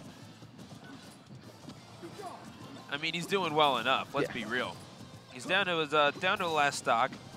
A little bit of a quicker game than last time. Yep, that was a good C4. Now when is he gonna drop another one? There it is. How many times do you think? How many more times do you think we're gonna hear Simon say "be gone"? That's my question. I don't know. We're not side betting right now. I mean, there's one. Although we're in the right place to do it. We're in a casino. Yeah, and we are at NEC. I don't know if you were present at all for Street Fighter, but we had Korn in the front row doing what Korn does. Oh, gotcha. No, I just got here for the end of that, dead. so I know what you're talking about. And the grenade to the face. That was actually game number 1 for Pelka. Well, he blocked the grenade, and then he stopped blocking, and then that's when he got hit by C4 that was under his feet. So, again, taking his eyes off it. Got to keep your eyes on the prize.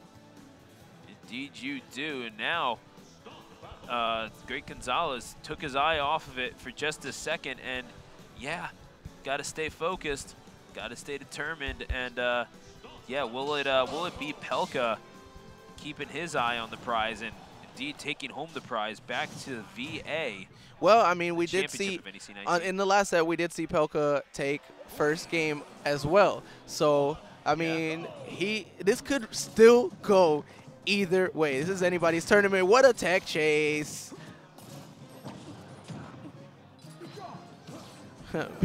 Be gone. Love this song, by the way. Yeah, Pokemon's always had amazing music.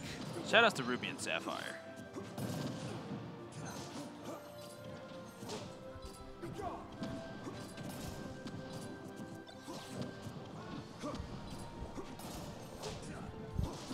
Beautiful stuff from the great Gonzalez.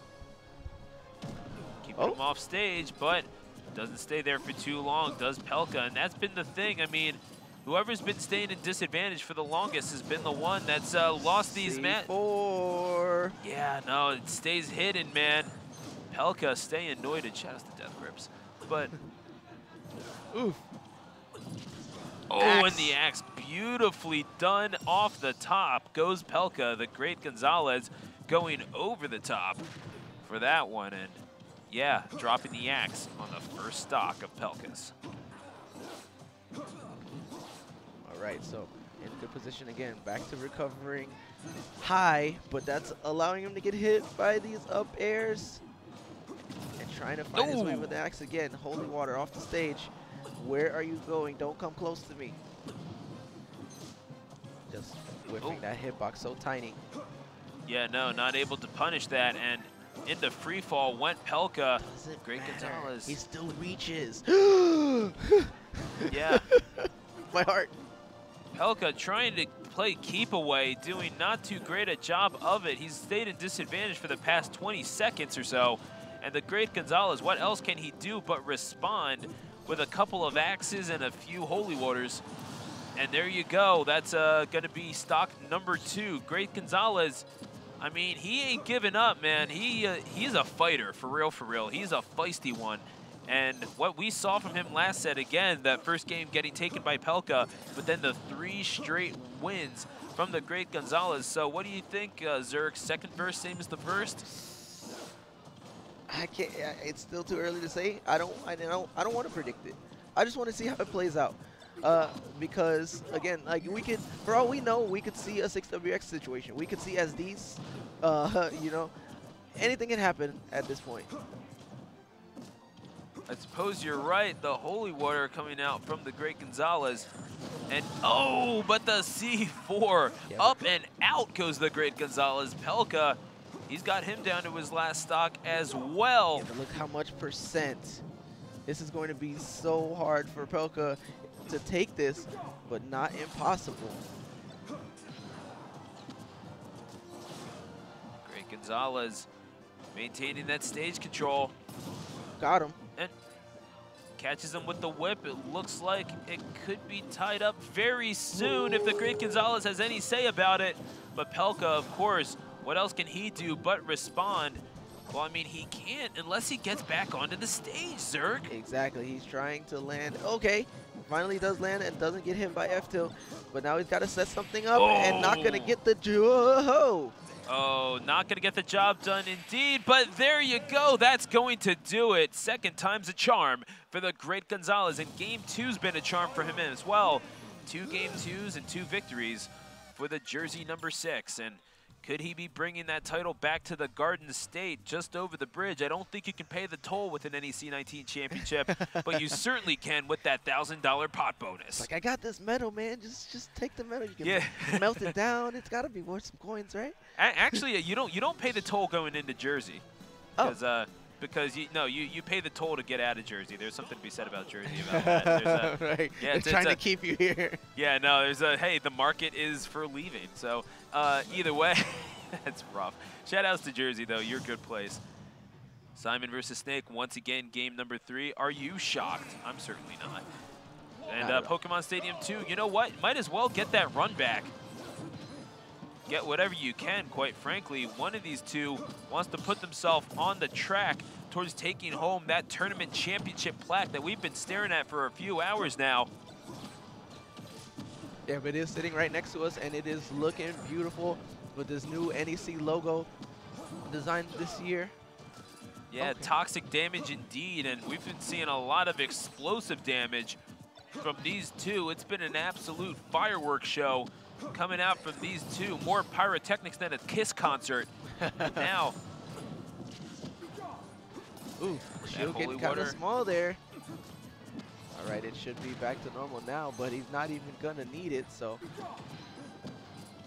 All right, waiting this time. Blocking grenades, blocking grenades. You know, and the contrast that we've seen from these two, I mean, definitely in terms of aesthetic. You're talking about a vampire hunter from the past versus an espionage expert tactician from the future. Yeah, you know, talk about opposite worlds, which was a terrible show, which you should totally watch. It was hilarious. All right, dash attack finding his mark. Okay, side B, nothing doing. But at the same time, I mean, two characters that really emphasize zoning, emphasize projectiles for their setups. But the thing is that we've been watching these two try to get their setups for a couple of minutes now. And off the top goes Pelka. Great Gonzalez will draw first blood, game number 3. And what we've been seeing from these two have been really not a whole lot of close combat or high-paced gameplay. It's been mostly trying to get these setups, and when they work, but it's been not that common between these two. Let's be real. Right, slow and steady is how they're both trying to win this race right now. And it's just, it's so, it's just, I'm still methodical. Yeah, yes, no, you're right. Methodical. No, you're absolutely right, and that's the thing. When you get this far into a tournament and into the second set, it's not a sprint, it's a marathon. You got to have that cardio going, and it looks like he's going to get that back throw. Is Pelka to get him off stage? And again, Great Gonzalez knows you got to win that in neutral, and you can't run into the C4 like he just did. So Pelka finds himself at another 2-stock situation. But what can he do to really gain advantage here, Zerg? Because it looks like Great Gonzalez has got that download for real. Right, that is the million-dollar question. Great Gonzalez is keeping him kind of locked down and unable to do anything safely because he's so far behind now. He can't take those trades that they had been doing up to this point. Great Gonzalez throwing out that boomerang cross. It connects, gets him off the stage. Pelka gets right back though, but meets another one. Okay, and Pelka, I wouldn't say that he's looking scared or anything like that. Finally catches the grenade. I can't imagine that was intentional. But no, he's not looking scared. He just knows he can't do certain things. He's trying to learn from his mistakes. But because he knows what he can't do, he has to take like that extra moment to think about what he should do because he's used to what he's used to. so let's talk for a moment and that good throw by Simon. And indeed by the great Gonzalez to take it to a 2-1 situation. What's been the difference between the switch to Simon and how great Gonzalez was playing before as Richter? Because Richter definitely the one favored by the great Gonzalez normally, but he's finding tremendous success as Simon. So what's been the big difference that you've noticed here? Well, see, I actually don't know the difference between the one and the Echo. Like I asked somebody and they jokingly said like the difference is one has red fire and one has blue fire. So like I legitimately asked somebody the question. They're not wrong. But I legitimately asked the question and nobody's been able to answer me. So I think he's just playing differently. I don't really think that it's because it's Simon as opposed to Richter. Maybe Simon's a little bit heavier, so he's not dying as early. That could be a factor. Yeah, that's kind of what I'm thinking, is that he knows that Simon has a little bit more power to him. I think his attacks have just a little bit more damage that it causes, but in exchange for the speed that Richter can bring to the equation. So perhaps that is one thing, but another could very well be the fact that that Simon, I mean, he knows it could be a mentality thing. He knows that he can't go off stage to do something like he was trying to do with Richter against 6WX. So, which cost him quite a few stocks. That throw, is it going to do it? It will. The great Gonzalez takes it to 2-1.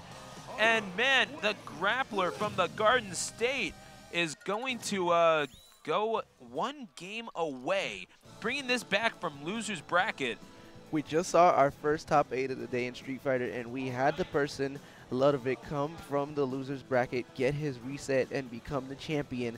We could be seeing this 2 games in a row today. The great Gonzalez is on the edge of victory. Say what? Do I have it? They're looking for the stage list right now. Yeah, no. So great Gonzalez. Oh man, he off goes the hoodie, and he's turning up the heat. So he's going to check out what stages he wants to ban. He's gonna not throw the phone. Looks like they're going to FD. This could be the final destination, indeed. So the stages have been struck, the characters have been picked, the box is locked, the lights are on. It's Smash Bros fighting time. Welcome to Final Destination for game number 4. Is this the great Gonzalez's championship moment? Or will Pelka stay alive and run it back 2 games? We will find out here shortly. Easy to see the C4, at least in that spot on center stage. All right, he goes on it, but he does block. He was paying attention. I was like, why would you stand there? All right, so no platforms this time. That nowhere to run. Exactly, nowhere to run, nowhere to hide. And I do like this thinking from Pelka. He found quite a bit of success at Final Destination, but insisted on Pokemon Stadium. And as he's been going at it here with the great Gonzalez, you have to wonder, maybe he's thinking that Gonzalez has been taking advantage of the platforms just a little too much, kind of low-key getting that advantage. So but here's the thing, this is why it's so rough to be down a game like that, because even if he manages to squeak out a win here, we're going right back. If he doesn't ban Pokemon Stadium 2, we're going to go still to somewhere with platforms like it, because the great Gonzalez sees that that's what his strengths have been. Yeah, it appears that you are right, but I mean, Pelka chose this stage for a reason. Bomb, he misses the up tilt. He definitely could have walked up and tried it again, but that's neither here nor there. Boom. Okay, grenade blew up on the holy water in the air. Forward smash, or tilt, excuse me. You would know if it was a smash, believe me. Right. 177 dash attack, bringing him to 189, but not killing yet. Neither is the grenade. So much damage here. He just needs a hit, but now this rage is so scary. He's going to take so much damage while he already has the lead. This is so great for the Great Gonzalez right now. This is exactly what he wants. He's up a stock, and at 114, piling on the extra credit. He has not taken a whole lot of damage since he reached 200. One big hit will do it, but I'd have to say the same might be the case. Oh, the throw! And there you go, one stock away. Can the Great Gonzalez bring it home here? One stock away indeed. Tried to get him with the F tilt. Back throw is not going to be enough. Can he at least all right, finally. He delayed the F tilt, the second hit of the F tilt. I like that. But still, an uphill battle here for Pelka. Great Gonzalez really wants it. Boomerang crosses, then the axes. I mean, everything coming out. Legends of the Hidden Temple. Yeah, seriously. And Great Gonzalez, like Olmec, saying, let's rock. He wants that. He's got that pennant of life, but he doesn't want that second place medal. He wants that. He wants that trip to space camp, man. He wants that. He wants that NEC championship. Okay, so close right now. Oh, spot dodge. 125. Pelka is ready to lose this stock, but Great Gonzalez is going to have to find the hit. He's trying so hard in this edge guard, but Pelka is finding his way back to stage every time quite nicely. I have to give him commendation for that. Is the championship moment at hand for the Great Gonzalez, or will Pelka respond? The back throw, he's sitting at 146%. He's not been able to get that full run back from this percentage yet. But the C4, oh, that's sneaky. That's been a thorn in the side of the Great Gonzalez, but he gets him off stage. Oh my gosh, the axe disappears right above his head. That would have undoubtedly been the game. So you're not going to see Great Gonzalez go into the air for too much longer. Ooh, Boomerang still hitting them. Looking for that axe. Boom! Stays in the air, and the smash attack! The DI in from Pelka! He's still alive! Pelka's not giving up Not with the this smash time. attack! Oh, he's once still again! alive! Pelka at 211, he's a survivor, folks! He's the Fugees right now, staying alive. Beautiful reference. On the edge of our seats. Ooh, jab and with the uppercut! And does it! The Great Gonzalez gets the monkey off of his back, and the title will go back to the Garden State. Your winner and champion of NEC 19, the Great Gonzalez! That was amazing. 2 games in a row here today at NEC. We see the competitor from the losers bracket causing a reset to go on and take the tournament. The Great Gonzalez utilizing all of his tools and winning the projectile war, making the adjustments against the very man who sent him to the losers bracket at the beginning of top 8. In winners final at 3-0. Yeah. Yeah, so, all those wins that we saw from the Great Gonzalez, they came in against Pelka, excuse me. They came in winners final. That's an adjustment. That is a beautiful stuff. And the key there, the switch from Simon to make sure that he got a lot more of those meaty hits on him, gave up a little bit of speed, but it was a gambit that paid off. Absolutely. So great stuff to him. They are about to do the awards ceremony. I don't know if we are going to talk you guys all the way through that. I believe that Tekken 7 is next. Am I? Whatever is next, folks, I know that you're going to want to stick around. You're going to want to stick right here to twitch.tv/Bfuteki for more action from right here at the Valley Forge Casino Resort in King of Prussia, where, of course, we've got NEC 19. And definitely tweet out that good stuff on Twitter, hashtag NEC 19. We'll be sure to read it. I mean, I've got plenty of time. I might as well read it. All right. But you have to use some of that time to watch the Ultimate Smash Bros. Cypher 2018. Yo, you're not wrong. You're not wrong. Oh, does my man drop bars? Is that what you're saying? Me? I mean, I might be there, but, you know, you... Oh, okay, might. I might be in there. But, I mean, such names as D1, Zero, Shizzy 6, you know, a lot of familiar faces. There's so many more. in the video. So yo, if Zero brings them reggaeton bars, man, I'm down with it. I am so there. You have no idea. But folks, once again, we thank you for joining us here at NEC 19. So we are going to leave you here, and I'm Stu, BCE Stu, the announcer. And I'm Zerk. Keep it tuned right here to twitch.tv/Bfuteki for more coverage here at NEC 19. And we out.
What's up guys, Hitbox Dustin here with a developer update on the Smashbox. The next production run has a ton of upgrades, including a BOF detachable cable, native PC game support.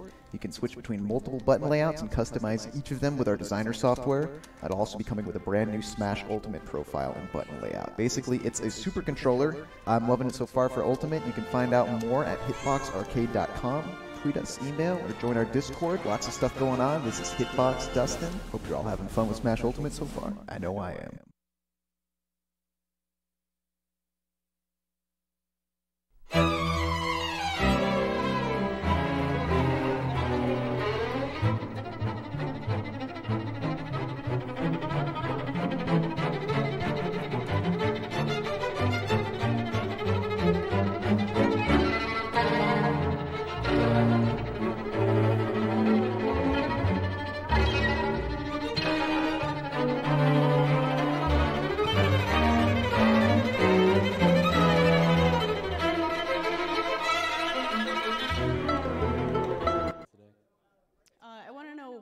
Through your mind when Rob TV made the switch? He went from Karen to Guile to back. I wasn't worried. I mean, if I can beat Chris G, I can beat this random dude's Guile, so. All right.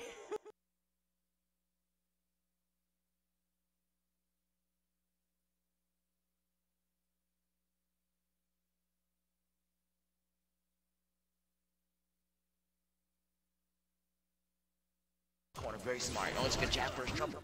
Now he's out. Now he's back in the neutral. But Burkish, he's stashing in his face. He's stashing. He doesn't care. No respect. No respect. She fighting 5. Respect people. So good at blocking these overheads. Can't block forever. This. Oh my god. Chris has trigger. Wake up. Yeah. Even with the grab, he's back up. Still had to hold it. Yeah.